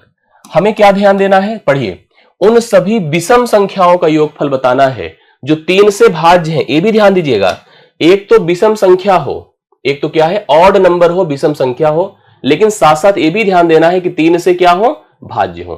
3 से कटे भी, ये भी हमको ध्यान देना है। विषम संख्याएं वो भी 3 से कटे। जैसे अगर आपसे मैं कहूं कलेक्शन ले लो, तो 2 से 100 तक हम चलते हैं, पहली संख्या आपकी कितनी आएगी, 3। विषम संख्या में अगर देखा जाए तो पहली संख्या 3 आई, दूसरी संख्या बोलो हम क्या ले लें, थोड़ा मुझे कमेंट करके बताइए। क्या मैं 6 ले सकता हूं, 6 के बाद क्या मैं 9 लूं, क्या मैं 11 लूं, क्या ऐसे बढ़ते बढ़ते मैं 99 तक जाऊं? मुझे बताओ मैं सही पैटर्न लिख रहा हूं, गलत लिख रहा हूं? अभी थोड़ा कमेंट करिए, फिर उत्तर तो चलो आपके आ रहे हैं। चलिए, यहां पर 3 मैंने सोचा, 6 सोचा, 9 सोचा, मेरे मन में आ तो रहा है, लेकिन मैं समझ गया गलत बोल रहा हूं, मैं गलत कर रहा हूं। क्यों गलत कर रहा हूं? क्योंकि उसने साफ साफ लिखा है कि विषम संख्या हो, और जबकि 6 की बात करो तो 6 क्या होगी? सम संख्या होगी। ऐसे 3 के पहाड़े में अगर देखा जाए तो आपको और भी नंबर दिखेंगे। तो मतलब मेरा ये बताने का पर्पज है कि आपको कौन से नंबर लेने हैं? उनको लेने हैं जो विषम हो तथा 3 से विभाज्य हो। तो विषम हो जो 3 से विभाज्य हो, तो 3 हुआ। अगली संख्या क्या होगी? 6 नहीं होगी, 9 होगी। अगली संख्या क्या होगी? 12 नहीं होगी, 15 होगी। अगली संख्या क्या होगी? 18 नहीं होगी, 21 होगी। अगली संख्या 24 नहीं होगी, 27 होगी। मतलब इस प्रकार से संख्याएं बढ़ेंगी। समझ रहे मेरी बातों को? और अंतिम संख्या ध्यान दे दीजिए, वह 99 होगी। ये तय है, क्योंकि यह विषम भी है और 3 से कटती भी है, तो अंतिम संख्या आपकी 99 है। एक प्रकार से हमने देखा कि मेरे पास 3 है, 9 है, 15 है, 21 है। मतलब अगर सोचो तो यहां पर आपके सामने पहला पद 3 है। कॉमन डिफरेंस सोचो कितने का है? 2, 6 का है। अब कॉमन डिफरेंस कितने का बन गया? 6 का बनता चला गया। सब में 6-6 का गैप है। अब हमारे पास कॉमन डिफरेंस 6 हो गया, और आपका पहला पद कितना हो गया? 6 हो गया। पहला पद आपका कितना हो गया? आपका 3 हो गया। इसमें एक चीज हमको ध्यान देना है कि पदों की संख्या कंफर्म नहीं है, कितने पद हैं। अगर पदों की संख्या क्लियर हो जाए तो n बराबर कैसे सोचोगे पदों की, अर्थात कितने पद हैं, ये भी प्रश्न पूछ सकता था कि ऐसी 2 से लेकर 100 तक की उन सभी विषम संख्याओं को बताओ कितनी होती हैं जो 3 से विभाज्य भी हो, 3 से कट भी जाए। तो ऐसी संख्या जब पूछता तो हम लिखते 99 माइनस 3 डिवाइड बाई, अब यही गलती से अगर कोई 3 से भाग देगा तो गलत आएगा, क्योंकि डिफरेंस कितने का है? 6 का है। प्लस 1 करिए, तो इसमें से इसको घटा दे तो 96 होगा। 96/6 है, प्लस 1 है, तो 16 छक्के 96, 17। कंफ्यूजन की बहुत स्थितियां इसमें बनेगी। क्या बनेगी? एक तो सबसे पहले यही लोग के मन में आएगा 3 से भाग कर दूं, तो मतलब संख्या कुल बन गई 17। हमको 6 से भाग देना होगा, क्योंकि कॉमन डिफरेंस अपना कितना आ रहा है? 6 का बनकर आ रहा है। अब सूत्र 2 है, दोनों लगा सकते हो। एक तो ये वाला, क्योंकि कुल 17 संख्याएं हैं, n/2 17/2, a प्लस यल कर दो। a मतलब 3 है, यल मतलब 99 है, ये लगा सकते हैं आप लोग। देखो पहली संख्या a बराबर 3 है और अंतिम संख्या l बराबर 99 है। 17/2 मैंने लिख ही दिया है, आप देख पा रहे हैं यहां पर। 17/2 लिख लीजिए एक बार फिर से, और 99 और 3 जोड़ा तो 102 हो गया। 102 इससे भाग किया तो कितना हो गया? 2 पंचे 51 हो गया। 17 गुणे 51 कर दिया, 17 1 के 17 हुआ, 17 पचे 85, 85 1 86 हुआ, 867 आया। 867 इस प्रश्न के लिए राइट सोल्यूशन है, जो आपको पहले ऑप्शन में दिया है। मुझे लगता है कि बहुत सारे लोगों ने इधर उधर में इसको कंफ्यूजन में गलत किया है। 873 देखिए, सौरभ अभी भी बता रहे हैं। 863 कितना हो जाएगा? देख लीजिए फिर से एक बार। पहली संख्या 3 है, अंतिम संख्या 99 है। 99 3 102 होता है, 51 होगा। 51 गुणे 17 करेंगे, 17 1 के 17, 17 पचे 85, एक कितना होता है आपका बताइए? 867 होगा। ध्यान दीजिएगा इस बात को, 867 होगा जो ऑप्शन नंबर कहां पर दिया है। मतलब ये बढ़िया क्वेश्चन था, जैसे एक गलत करने वाला क्वेश्चन था। इसमें गलती के चांस ज्यादा होंगे, बट आपको मैं श्योर कर दूं, थोड़ा ध्यान दीजिएगा तो गलती आपकी दूर हो जाएगी और आप सही करके आएंगे। ठीक है, इसलिए ध्यान देने की केवल जरूरत है। रितु जी को नहीं समझ में आया, फिर से एक बार मैं कंफर्म कर दे रहा हूं। उन सभी विषम संख्याओं का योगफल बताना था जो 3 से भाज्य थे। तो विषम संख्याओं की बात करो, अच्छा 2 से लेकर 100 तक बोला है, तो पहली तो 3 ही होगी। अगली आपके मन में अगर 6 है तो गलत है, क्योंकि 6 तो 3 से कट जाता है, लेकिन वह विषम संख्या नहीं होती है, 6 सम संख्या होती है। इसलिए अब 6 जोड़िए, मतलब एक प्रकार से अगली संख्या 9 होगी। 12 नहीं हो सकता है, क्योंकि 12 भले 3 के पहाड़े में आता लेकिन विषम नहीं है। तो इस प्रकार से 9 होगा, 15 होगा, 21 होगा, और अंतिम संख्या 99 होगी। उस आधार पर मैंने किया है। यस, ये बड़ा शानदार सा क्वेश्चन है, ये भी गलत करने के बहुत चांसेस में बनेंगे।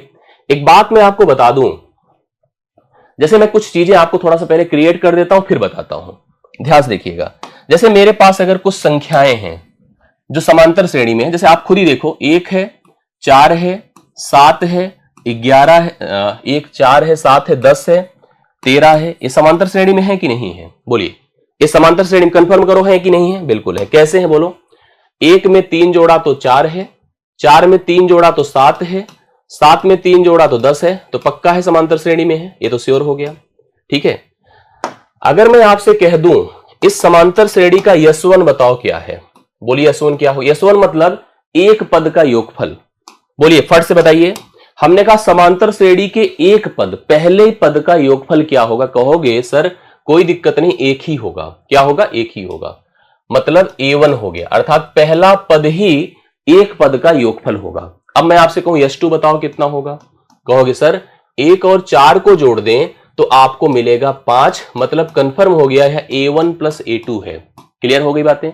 अगर मैं आपसे कह दूं s3 बता दो, मतलब 3 पदों का योगफल, 1 4 5 7 12 हो गया, तो आप 12 लिखोगे, अर्थात आप लिखोगे a1 plus a2 plus a3। ऐसे आपका बढ़ता जाता है। और मैं आपको क्लियर कर दूं कि जब कभी भी जैसे आपको s1 पता हो, s2 पता हो, आप अगर s2 माइनस s1 कर दें, s2 माइनस s1 कर दें तो आपको क्या मिलेगा? इससे इसको घटाइए, देखो क्या मिलेगा? आपको a2 मिलेगा। s2 माइनस s1 कर दे, a1 प्लस a2 से अगर a1 घटा दे तो a2 मिला। मतलब एक प्रकार से एक पद के योगफल से दो पद के योगफल को, अगर हम एक पद के योगफल को दो पद के योगफल से घटा दें तो हमें दूसरा पद मिल जाएगा। दूसरा पद मिला।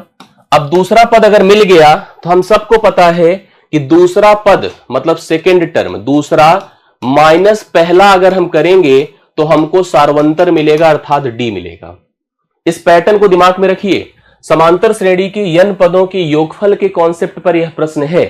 आपको जैसे मैंने कहा कि अगर एक पद का योगफल दिया है, दो पद का योगफल दिया है, तो दो पद के योगफल से एक पद का योगफल घटा दें तो आपको सेकंड टर्म मिलेगा, दूसरा पद मिलेगा, और दूसरे पद से पहले पद को घटा देने से कॉमन डिफरेंस मिलेगा, अर्थात सार्वंतर मिलेगा। अब जो प्रश्न मैं यहां पर दे रहा हूं, देखिए ध्यान से, ये बहुत इंपॉर्टेंट है। हमसे कहा n पदों का योगफल मैं दे रहा हूं आपको। ये देखिए हमको Sn दिया है, n पदों का योगफल। मैं इसको ऐसे लिख दूं 3n square plus 5n divide by 2। जो उसने इस तरह से लिख करके दिखाया है, तो दो दोनों में है, तो मैं दो को अलग से ही प्रेजेंट कर दे रहा हूं, एक साथ कर दे रहा हूं। इसमें मुझे लगता है कोई किसी को डाउट नहीं होगा, ये सेम एक ही चीज है। अब ऐसी कंडीशन में इसने हमसे पूछा है उसका 25वां पद ज्ञात करो। 25वां पद होगा a प्लस 24d। मतलब अपने को सबसे मुख्य जरूरत किसकी है पता है? a की जरूरत है और d की जरूरत है। अगर मेरे को अगर कोई ad दे दे, 3 पद दिया हो तो 3 से दूसरा घटा दो, तीसरा पद हो जाएगा। कभी भी समांतर श्रेणी में अगर हम जिस पद के योगफल से अगर उसके पहले पद के योगफल को घटा देंगे तो हमें आपको वह पद ही पता चल जाएगा। इस बात को दिमाग में रखिएगा। हमको a प्लस 24d निकालना है, और ये तभी पॉसिबल है जब हमको a मिलेगा और d मिलेगा। मैं देखो अभी निकाल कर दिखाता हूं। आप सबसे पहले लिखो s1। s1 मतलब एक पद का योगफल, तो लिखो 3 गुणे 1 का वर्ग प्लस 5 गुणे 1 बटा 2। तो ये हो जाएगा 3 5 8 बटे 2 मतलब 4। यही पहला पद हो गया, a बराबर 4 स्पष्ट हो गया। अब मैं लिखूं s2। ध्यान दीजिएगा, s2 मतलब दो पदों का योगफल, 3 गुणे 2 का वर्ग प्लस 5 गुणे 2 बटा 2 कर दीजिए। देखिए 2 दूना 4 तिया 12, 12 में 10 जोड़ा 22 बटे 2 कर दिया तो 11 हो गया। ये आपका दो पदों का योगफल हो गया। दो पदों का क्या हो गया? योग हो गया। अब मैंने अभी जैसे आपको बताया, अगर मैं दो पदों के योग से पहला पद घटाऊंगा, एक पद का योग घटाऊंगा, तो मुझे सेकंड टर्म पता चलेगा। पहला पद 4 था, 11 में से 4 घटाने से मुझे दूसरा पद पता चलेगा 7 है। दूसरा पद कितना आया? 7 है। अब हमको पहला पद अगर 4 दिखा, दूसरा पद 7 दिखा, तो डी कितना होगा बोलो? 7 में से 4 घटा दो, 3 हो जाएगा। डी आपका 3 हो गया। डी आपका 3 हो गया। अब आपके पास पूछा क्या है? 25वां पद। तो 25वां पद मतलब a का मान बोलो कितना आया है? 4।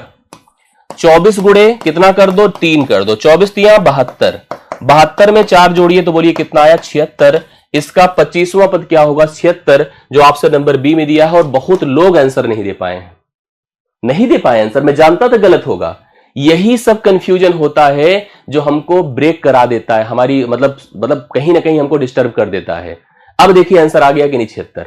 अब आप लोग कर भी लेंगे। फिर सुनिए, जब भी समांतर श्रेणी के n पदों का योग दिया हो और उस आधार पर हमको a और d निकालना हो, तो आप सबसे पहले 1 पुट करोगे तो पहला पद आएगा, 2 पुट करने से दो पदों का योग आएगा। और मैंने पीछे वही पढ़ाया, दो पदों के योग से पहला पद घटाओगे तो सेकंड टर्म आएगा। कभी भी श्रेणी का अगर दो पद कंफर्म हो जाए, एक पेयर में मिल जाए, तो सेकंड माइनस फर्स्ट हमेशा डी होगा। अब ए कंफर्म है, डी कंफर्म है, पुट कर दीजिए, आंसर हो गया। क्या करना है? जो जहां पर जैसी आवश्यकता, आई होप आपको समझ में आ गया होगा। एक बार विश्वास से सभी लोग कंफर्म कर दो। अब मैं आगे बढ़ता हूं, अगले प्रश्न पर आता हूं, जोड़ के और अच्छे। अब देखिए, लीजिए ऐसा प्रश्न बताइए, एक और लीजिए कहानी। यूपीपी एग्जाम के लिए ये सब एथेंटिक क्वेश्चन है। यूपीपी एग्जाम के लिए सब एथेंटिक क्वेश्चन है, ध्यान दीजिएगा। जो समांतर श्रेणी पे आपको लगेगा ही नहीं समांतर श्रेणी से पूछा गया, अरे आपको लगेगा लॉजिकल रीजनिंग से पूछा गया है, मैं आपको बता रहा हूं। तो इसलिए आप इन पर फोकस करो। ये सब जो प्रश्न अब ऐसे दिख गया क्वेश्चन, कहोगे सर पता नहीं कहां से आ गया समांतर अंतर श्रेणी, तो पता नहीं हमने नहीं देखा इसको। यस, हाँ, चलिए अब इसको पढ़िए, कौन कर पाएगा। एक आदमी, बहुत ध्यान सोचिएगा, 10 वर्षों में 16,500 रुपए की बचत करता है। 10 साल में बेचारा किसी हालत में जोड़ जाड़ के 16,500 रुपए बचाया, समझ रहे हैं। यस, यदि वह प्रथम वर्ष के पश्चात प्रत्येक वर्ष में पिछले वर्ष की अपेक्षा 100 रुपए अधिक बचत करता है। कह रहा है कि जैसे अगर इस साल जितना बचाएगा अगले साल 100 ज्यादा बचाएगा। पहले साल अगर 500 बचाया तो अगले साल 600 बचाएगा। मतलब हर साल वह पिछले वर्ष की तुलना में 100 रुपए ज्यादा बचाता है। हम लोग यही कोशिश करते हैं लेकिन हो नहीं पाता है। तो यहां पर वही लिखा है, कुल उसने 10 सालों में, 10 वर्षों में, ये देखिए n का मान 10, 16,500 रुपए की बचत पूरा जोड़ गांठ करके उसने अपना यस 10 अर्थात 10 सालों का जो योग बचत का बनाया वो 16,500 बनाया। कहा प्रथम वर्ष के पश्चात प्रत्येक वर्ष में पिछले वर्ष की तुलना में 100 रुपए ज्यादा बचाया, तो हर साल 100 रुपए 100 रुपए एक्स्ट्रा होता गया, तो डी का मान 100 हो गया। हमसे पूछा गया यह ज्ञात कीजिए उसने प्रथम वर्ष में कितनी बचत की, अर्थात ए का मान अपने से पूछा गया है। एकदम समांतर श्रेणी कनेक्ट कर गया। कितने लोग हो जो कर सकते हो? यस, मुझे बताइए कौन कर सकता है इसमें, इस प्रश्न का उत्तर बताइए फटाक से। यह सिंपल हो गया, n पदों का योगफल, अर्थात उसने कुल जोड़ा 10 सालों में अपने पैसे को। पहले साल जितना बचाया, दूसरे साल उससे ज्यादा 100, तीसरे साल उससे ज्यादा 100, चौथे साल उससे ज्यादा 100, ऐसे 100 बढ़ाते बढ़ाते बढ़ाते बढ़ाते उसने कुल 16,500 की बचत कर लिया। यन बराबर n/2 2a plus n-1 into D हमने लगा दिया। करेक्ट है? यस n का मतलब उसने कुल कितना बचाया बोलो? 16,500। कितने साल की बात थी? 10 साल, 10/2। पहले साल कितना बचाया था नहीं पता है।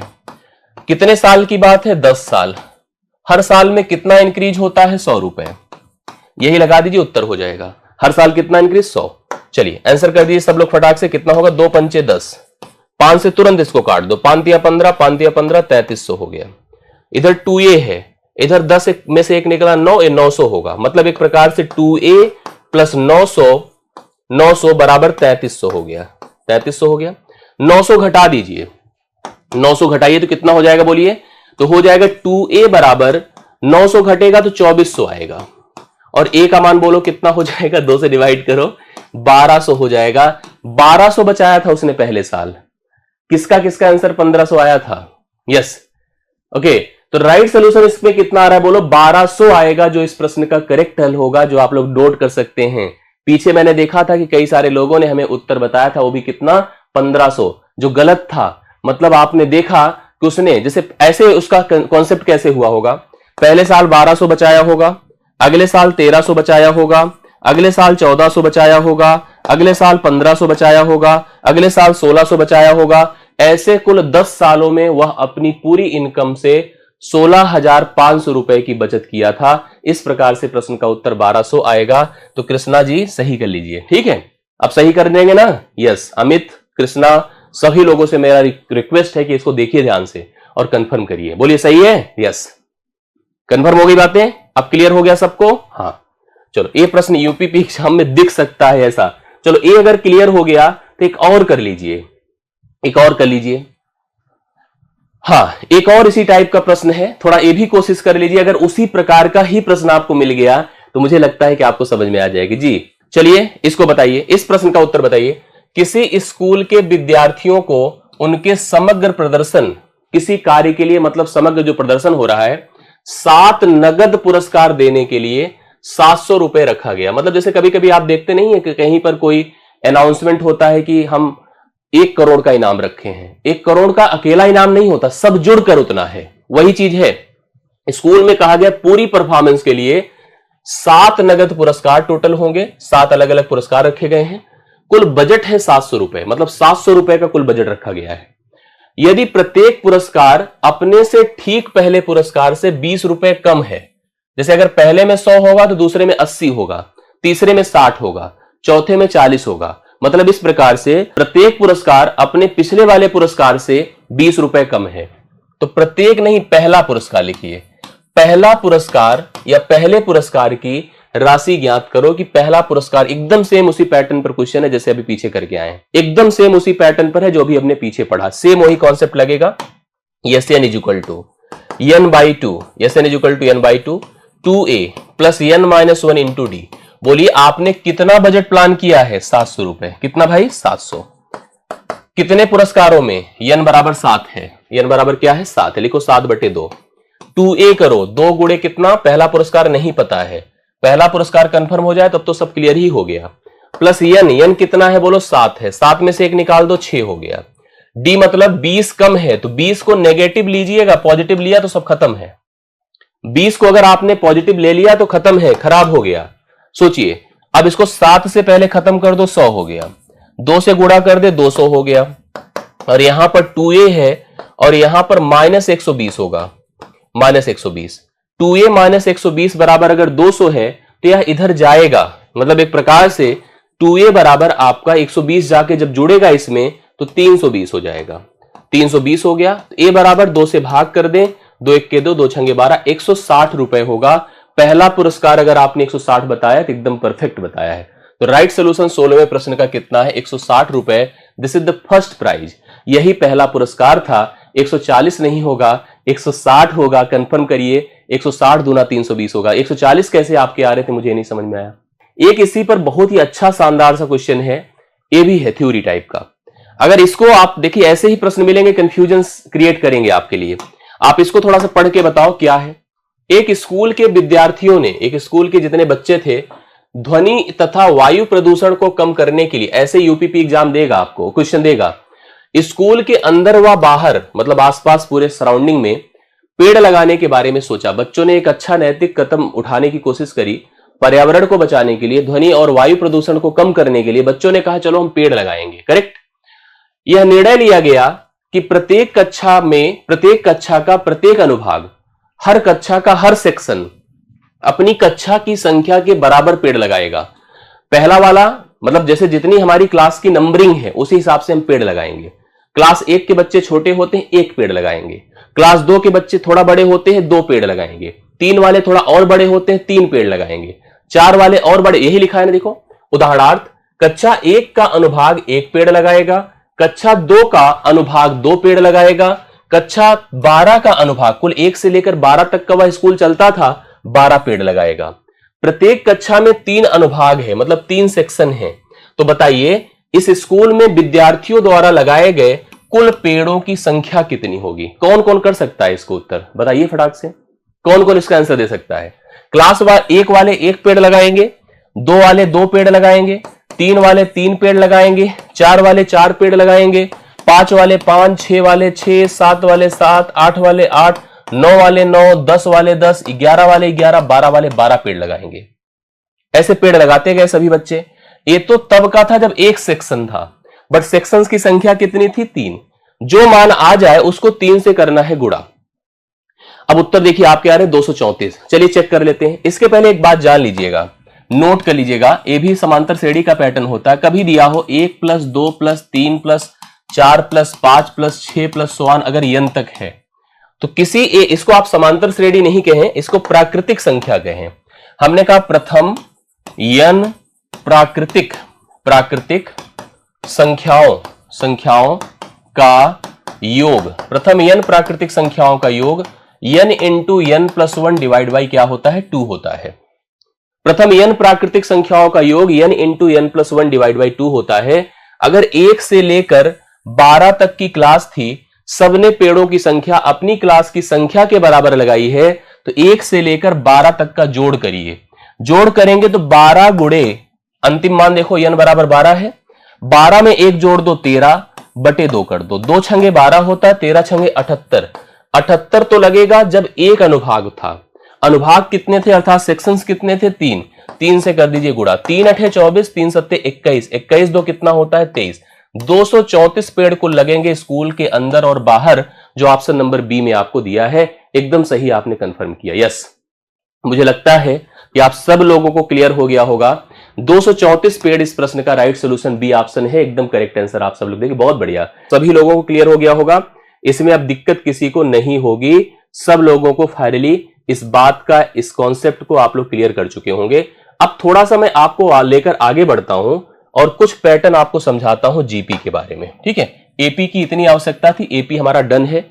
जितनी हम लोगों की जरूरत है एपी उस हिसाब से मैंने आपको बता दिया। थोड़ा सा आप लोग जीपी के बारे में जान लो। जीपी क्या है, जिसे आप क्या कहते हैं? गुणोत्तर श्रेणी कहते हैं, गुणोत्तर श्रेणी कहते हैं, थोड़ा समझ लीजिएगा और कुछ नहीं। गुणोत्तर श्रेणी, गुणोत्तर श्रेणी मतलब ऐसी श्रेणी जिसमें पद जो होते हैं वो समान अनुपात में होते हैं। देखिए, यदि ध्यान से नोट कर लीजिएगा, यदि किसी श्रेणी के सभी पद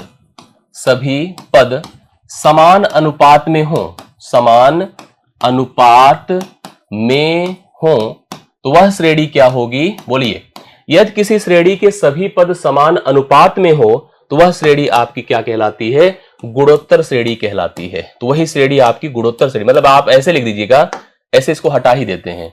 श्रेणी के सभी पद समान अनुपात में होते हैं, वह श्रेणी आपकी गुणोत्तर श्रेणी है। जैसे लिखा कैसे जाएगा सुनिए, अंतर होता है जोड़ और घटाव में, मतलब अगर हम जोड़ के आगे बढ़े, घटा के आगे बढ़े, this is called the difference. अगर हम प्रोपोर्शनल बढ़ते हैं, this is called the ratio. अब आप देखो, सोचो कैसे। जैसे पहला अगर 1 है, दूसरा 2 है, फिर 4 है, फिर 8 है, फिर 16 है, फिर 32 है, फिर 64 है। देखो बढ़ रहा है कि नहीं बढ़ रहा? यस। कैसे हो रहा बताइए? आपने अगर कोई दो जगह उठा ली, जैसे हम इसको देखिए, 2/1, 4/2, 8/4, 16/8, 16/8। चेक करिए, 2/1 2 होता है, 2/4 2 होता है, 8/4 2 होता है, 8/16 16/8 2 होता है। तो सब में अनुपात समान है कि नहीं? समान अनुपात है। इसी को अनुपात डिफाइन करना कहते हैं। यह श्रेणी गुणोत्तर है। जब हम पदों में समान अनुपात देख रहे हैं तो वह श्रेणी आपकी गुणोत्तर है। इस बात को दिमाग में रखिएगा, समझ रहे हैं? मुझे लगा कि आपको ये कंफर्म हो रहा होगा। जैसे कैसे, देखिए समझिएगा। अब ये जरूरी नहीं कि ऐसा ही हो, जैसे और भी आगे पैटर्न देखिए।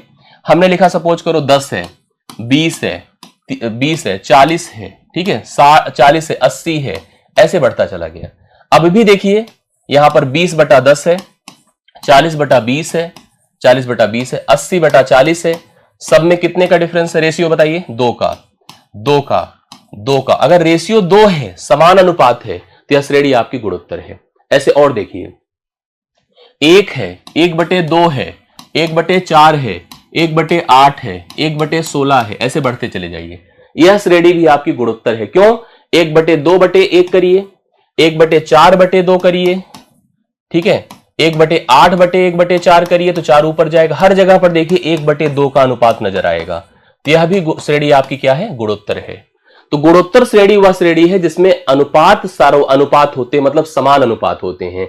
इस श्रेणी को आप जीपी कहते हैं। यस, हाँ बिल्कुल सही बात है। अब इसको देखिए कैसे हम डिफाइन करेंगे, इसमें आएगा क्या आप लोगों से। जैसे मान लीजिए एक हम जीपी लिखते हैं, जीपी लिखते हैं, इसमें कैसे क्या पूछा जाता है प्लीज ध्यान दीजिएगा। 2 है, ठीक है, चाहे 1 से शुरू कर लो, 1 है, 2 है, 4 है, 8 है, 16 है, 32 है, ऐसे बढ़ते गई।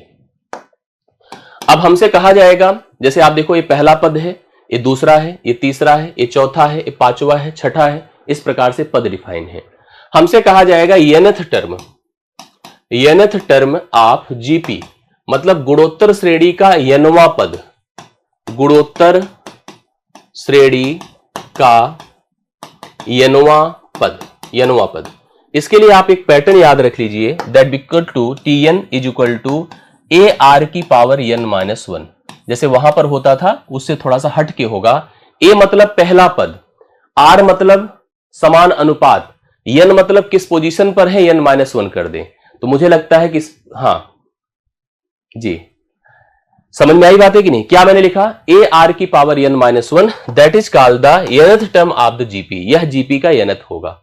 जैसे मान लीजिए पहला, दूसरा, तीसरा, चौथा, पांचवा, मान लीजिए मैं इसी श्रेणी का आपसे कहता कि पांचवा पद बता दो क्या होगा, तो पांचवा पद कैसे निकालते बोलिए, ए आर की पावर 5 माइनस 1 अर्थात ए आर की पावर 4। अब सोचो ए कितना है, ए कितना है 1 है, आर कितना है 2/1 है, 2/1 का मतलब 2 है, आर क्या है 2/1 अर्थात 2 है। तो चलिए हम लोग लिखते हैं ए की जगह 1 लिखेंगे, आर की जगह 2 लिखेंगे, 4 लिखा, 2 की पावर 4 16 होता है। देखिए पांचवा पद 16 हुआ कि नहीं। इस तरह से कभी अगर आपको गुणोत्तर श्रेणी का कोई पद पता करना है तो उसको आप लोग ए आर की पावर n-1 से पता कर सकते हैं, ये कंफर्म कर लीजिए। यहीं पर आपसे एक चीज और पूछेगा, वो भी ध्यान दीजिएगा। जैसे 1 है, 2 है, 4 है, 8 है, 16 है, 32 है, गुणोत्तर श्रेणी है, हाँ है। अब ऐसी केस में आपसे कहेगा कि इसके n पदों का योगफल बता दो। ठीक है, हमने कहा गुणोत्तर श्रेणी के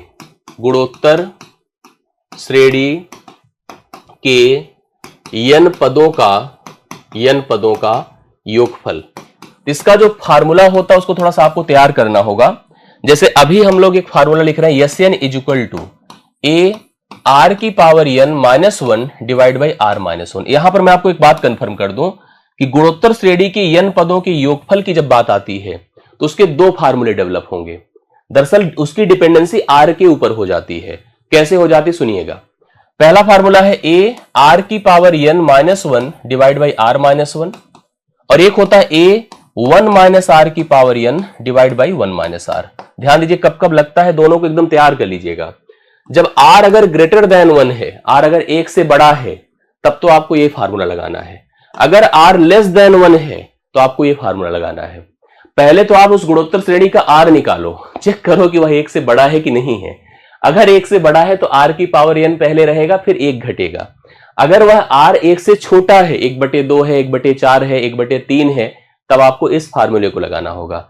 अब आप कहोगे सर अगर r बराबर है 1 के, तो बेटा जान लो वह गुणोत्तर ही नहीं होगा, वह श्रेणी के पद ही नहीं बढ़ेंगे। अगर r अनुपात 1 आप रख दो तो वही पद ही रह जाएगा, कहां बढ़ने वाला है, नहीं बढ़ेगा। तो आप देखो कैसे करेंगे हम लोग यहां पर। जैसे मुझसे कहा जाए इसके 5 पदों का योगफल बताओ, 5 पदों का योग क्या होगा। चलिए करते हैं, ऐसे जोड़ के देखिए, 2 1 3 3 4 7 7 8 15 16 31 जोड़कर देखा तो हमने इतने पदों का योगफल कितना हो रहा है, बरबल 31 हो रहा है। ठीक है, 31 हो रहा है। फार्मूले पर चलिए, फार्मूला पहले तो आप बताओ, 1 है, 2 है, 4 है, 8 है, 16, यहां तक हम लोग हैं, आगे भी बढ़ रहा है। हमने 5 पदों के योगफल की बात करी है। सबसे पहले पहला पद क्या है, 1 है। आर कितना है बोलो, 2/1 है, मतलब 2 है। आर क्या है, 2/1 है अर्थात 2 है। हमसे क्या कहा, 5 पदों का योगफल, यस 5। हम क्या लिखेंगे भाई, 2 का मान बोलो क्या है, ग्रेटर देन 1 है। कौन सा फार्मूला लगेगा, ए वाला लगेगा। ठीक है, क्या लिखा जाएगा, ए आर की power n-1 divide by r-1। ठीक है, ए की जगह क्या लिख दो बोलो, ए की जगह लिख दो 1, आर की पावर n मतलब 2 की पावर 5 माइनस 1 बटे 2 माइनस 1 ना, आर की जगह पर 1 का कोई मतलब नहीं, 2 की पावर 5 32 होता है, 32 में से 1 निकला 31/1। आंसर देखो 31 आया कि नहीं, मैच किया। तो ऐसे आपसे पूछ लेगा कि आप ये बताओ कि अगर कोई गुणोत्तर श्रेणी दी है उसके n पदों का योगफल क्या होगा, तो आप ऐसे बता सकते हो।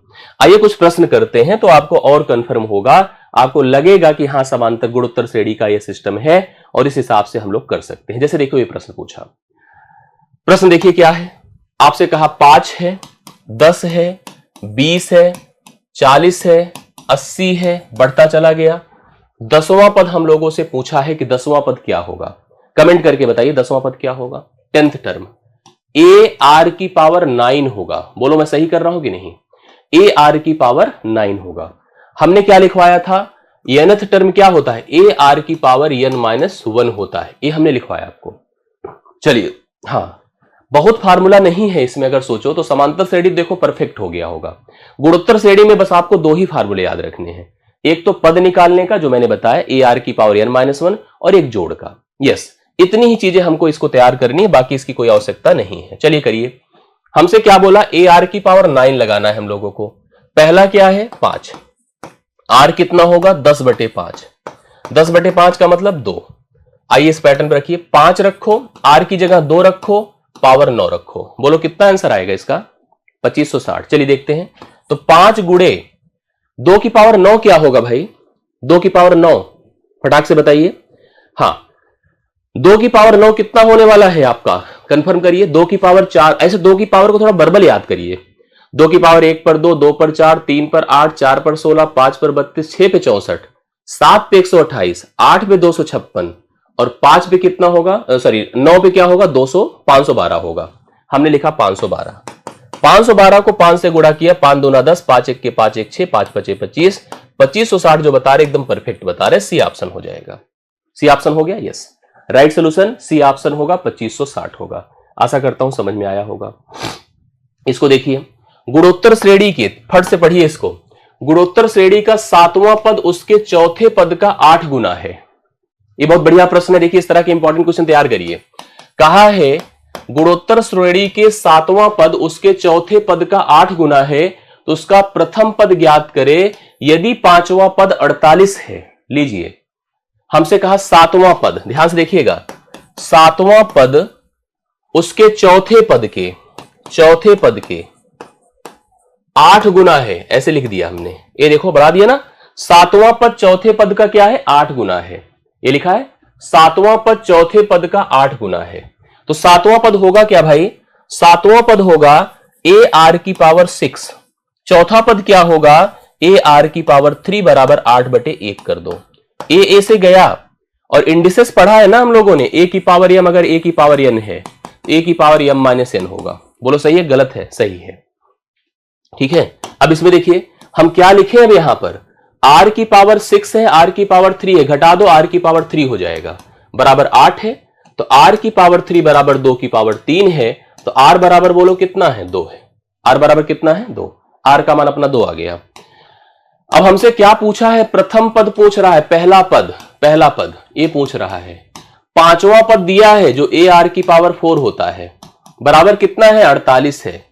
तो आर की जगह कितना पुट कर दो? 2 लिखो। ए 2 की पावर 4 बराबर 48 कर दे, तो 2 की पावर 4 क्या होता है? 16। ए गुणे 16 बराबर 48 हो गया, तो 16 तिया कितना होता है? 48। ए बराबर 3।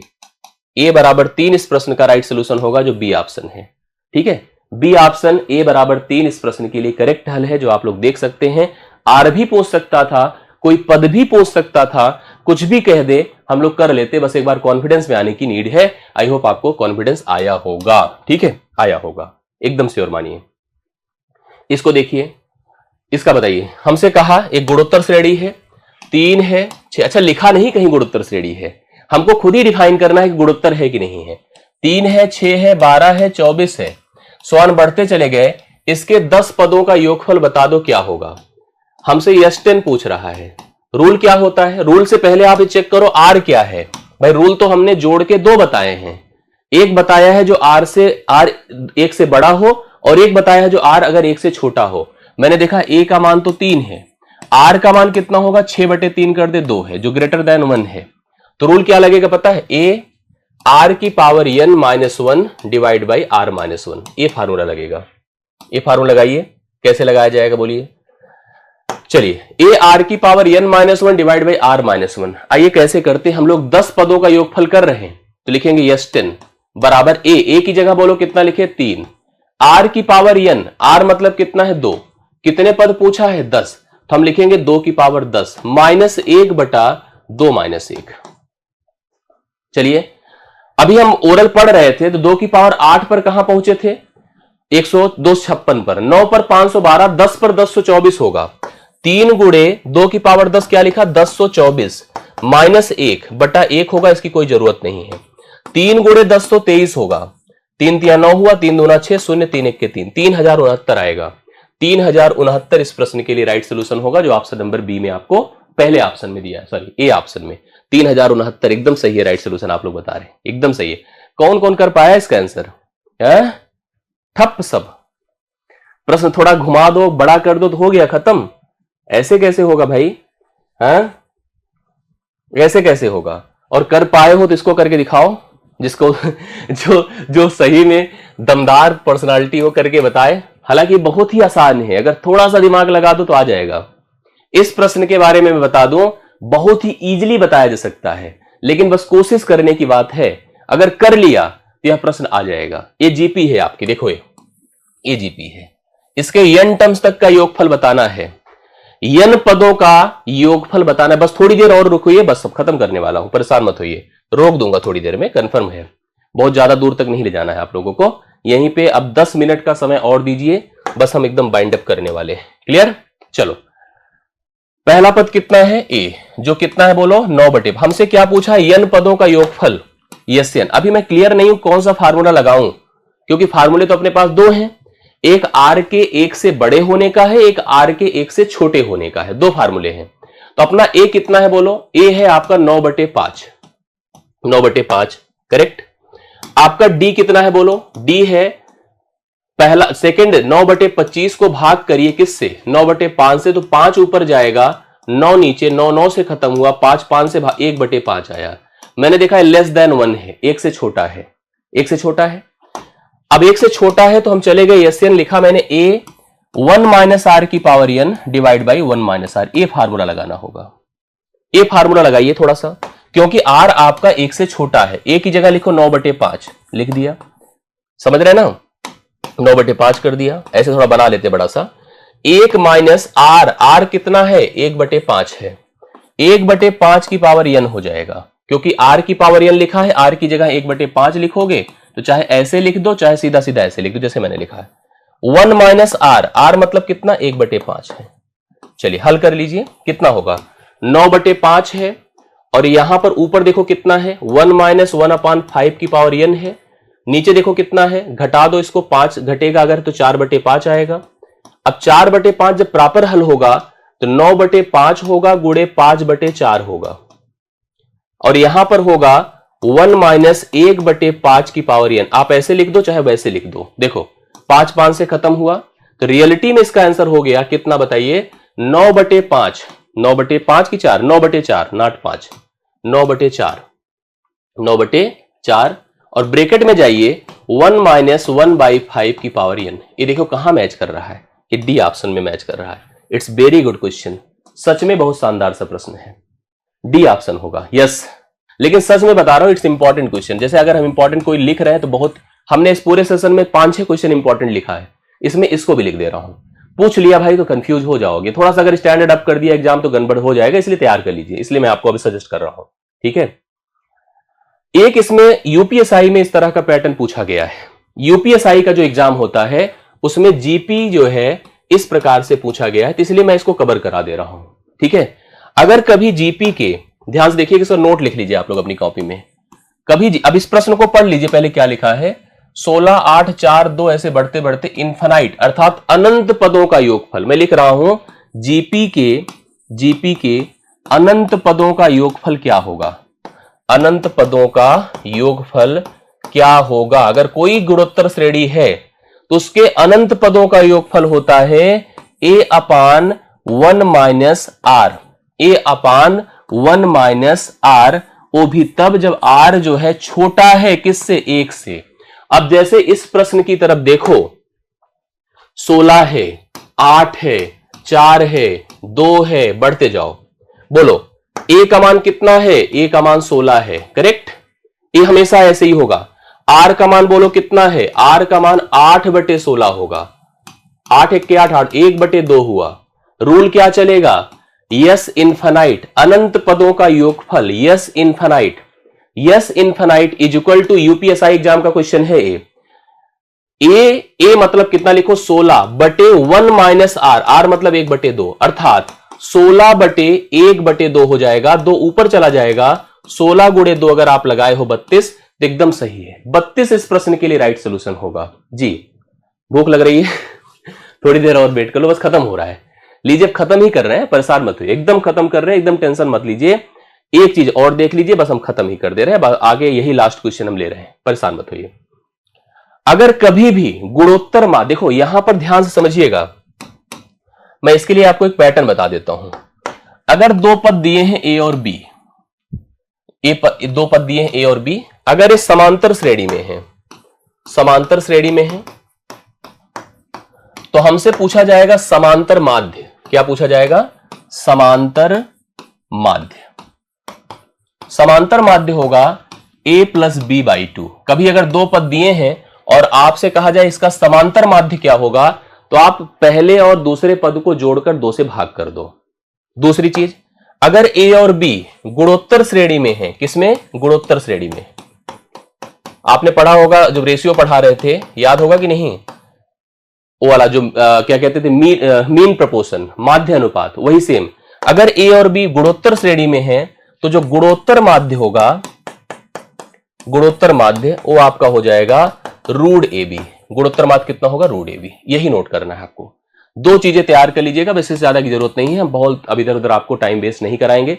बस 1 मिनट आपको, जी 1 मिनट। हाँ, समांतर माध्य आ सकता है। जैसे अगर मान लीजिए मैं आपसे एक क्वेश्चन आपको दूं, हमने कहा 20 तथा 50 का समांतर माध्य क्या होगा? समांतर माध्य, तो आप तुरंत कह देना कि 20 प्लस 50 बटे 2, 70 बटे 2 हो जाएगा 35। करेक्ट है। मैंने आपसे कहा, एक क्वेश्चन दिया, 4 तथा 16 का गुणोत्तर माध्य क्या होगा? गुणोत्तर माध्य क्या होगा? ठीक है, लिख दीजिए रूट 4 गुणे 16, 16 चौके 64, 8 आया। ऐसे ही एक प्रश्न मैं आपको दे रहा हूं, ये नोट कर लीजिए आप लोग। ये देखिए, 64 और 4 का गुणोत्तर माध्य बता दो। 64 और 4 का गुणोत्तर माध्य क्या होगा? कौन कौन बता रहा है? बोलिए। 64 और 4 का गुणोत्तर माध्य होगा कितना? फटाक से कमेंट कर दीजिए मेरे बताने से पहले। और फिर इस प्रश्न के बाद इस चैप्टर के लिए और परीक्षा के लिए मेरा आशीर्वाद आपको मिलेगा। ठीक है, आशीर्वाद, शुभकामना, ब्लेसिंग, जो आप समझो। रूट 64 गुणे 4। अब ऐसे में हम गुणा ना करें तो क्या करें? 64 का वर्गमूल 8 है, 4 का 2 है, तो 8 दूना कितना हो जाएगा? 16। कितना हो गया भाई? 16। सब लोग 16 बता रहे, एकदम परफेक्ट है, राइट सोल्यूशन है। क्लियर करिए, कंफर्म करिए, खत्म हो गया। ठीक है।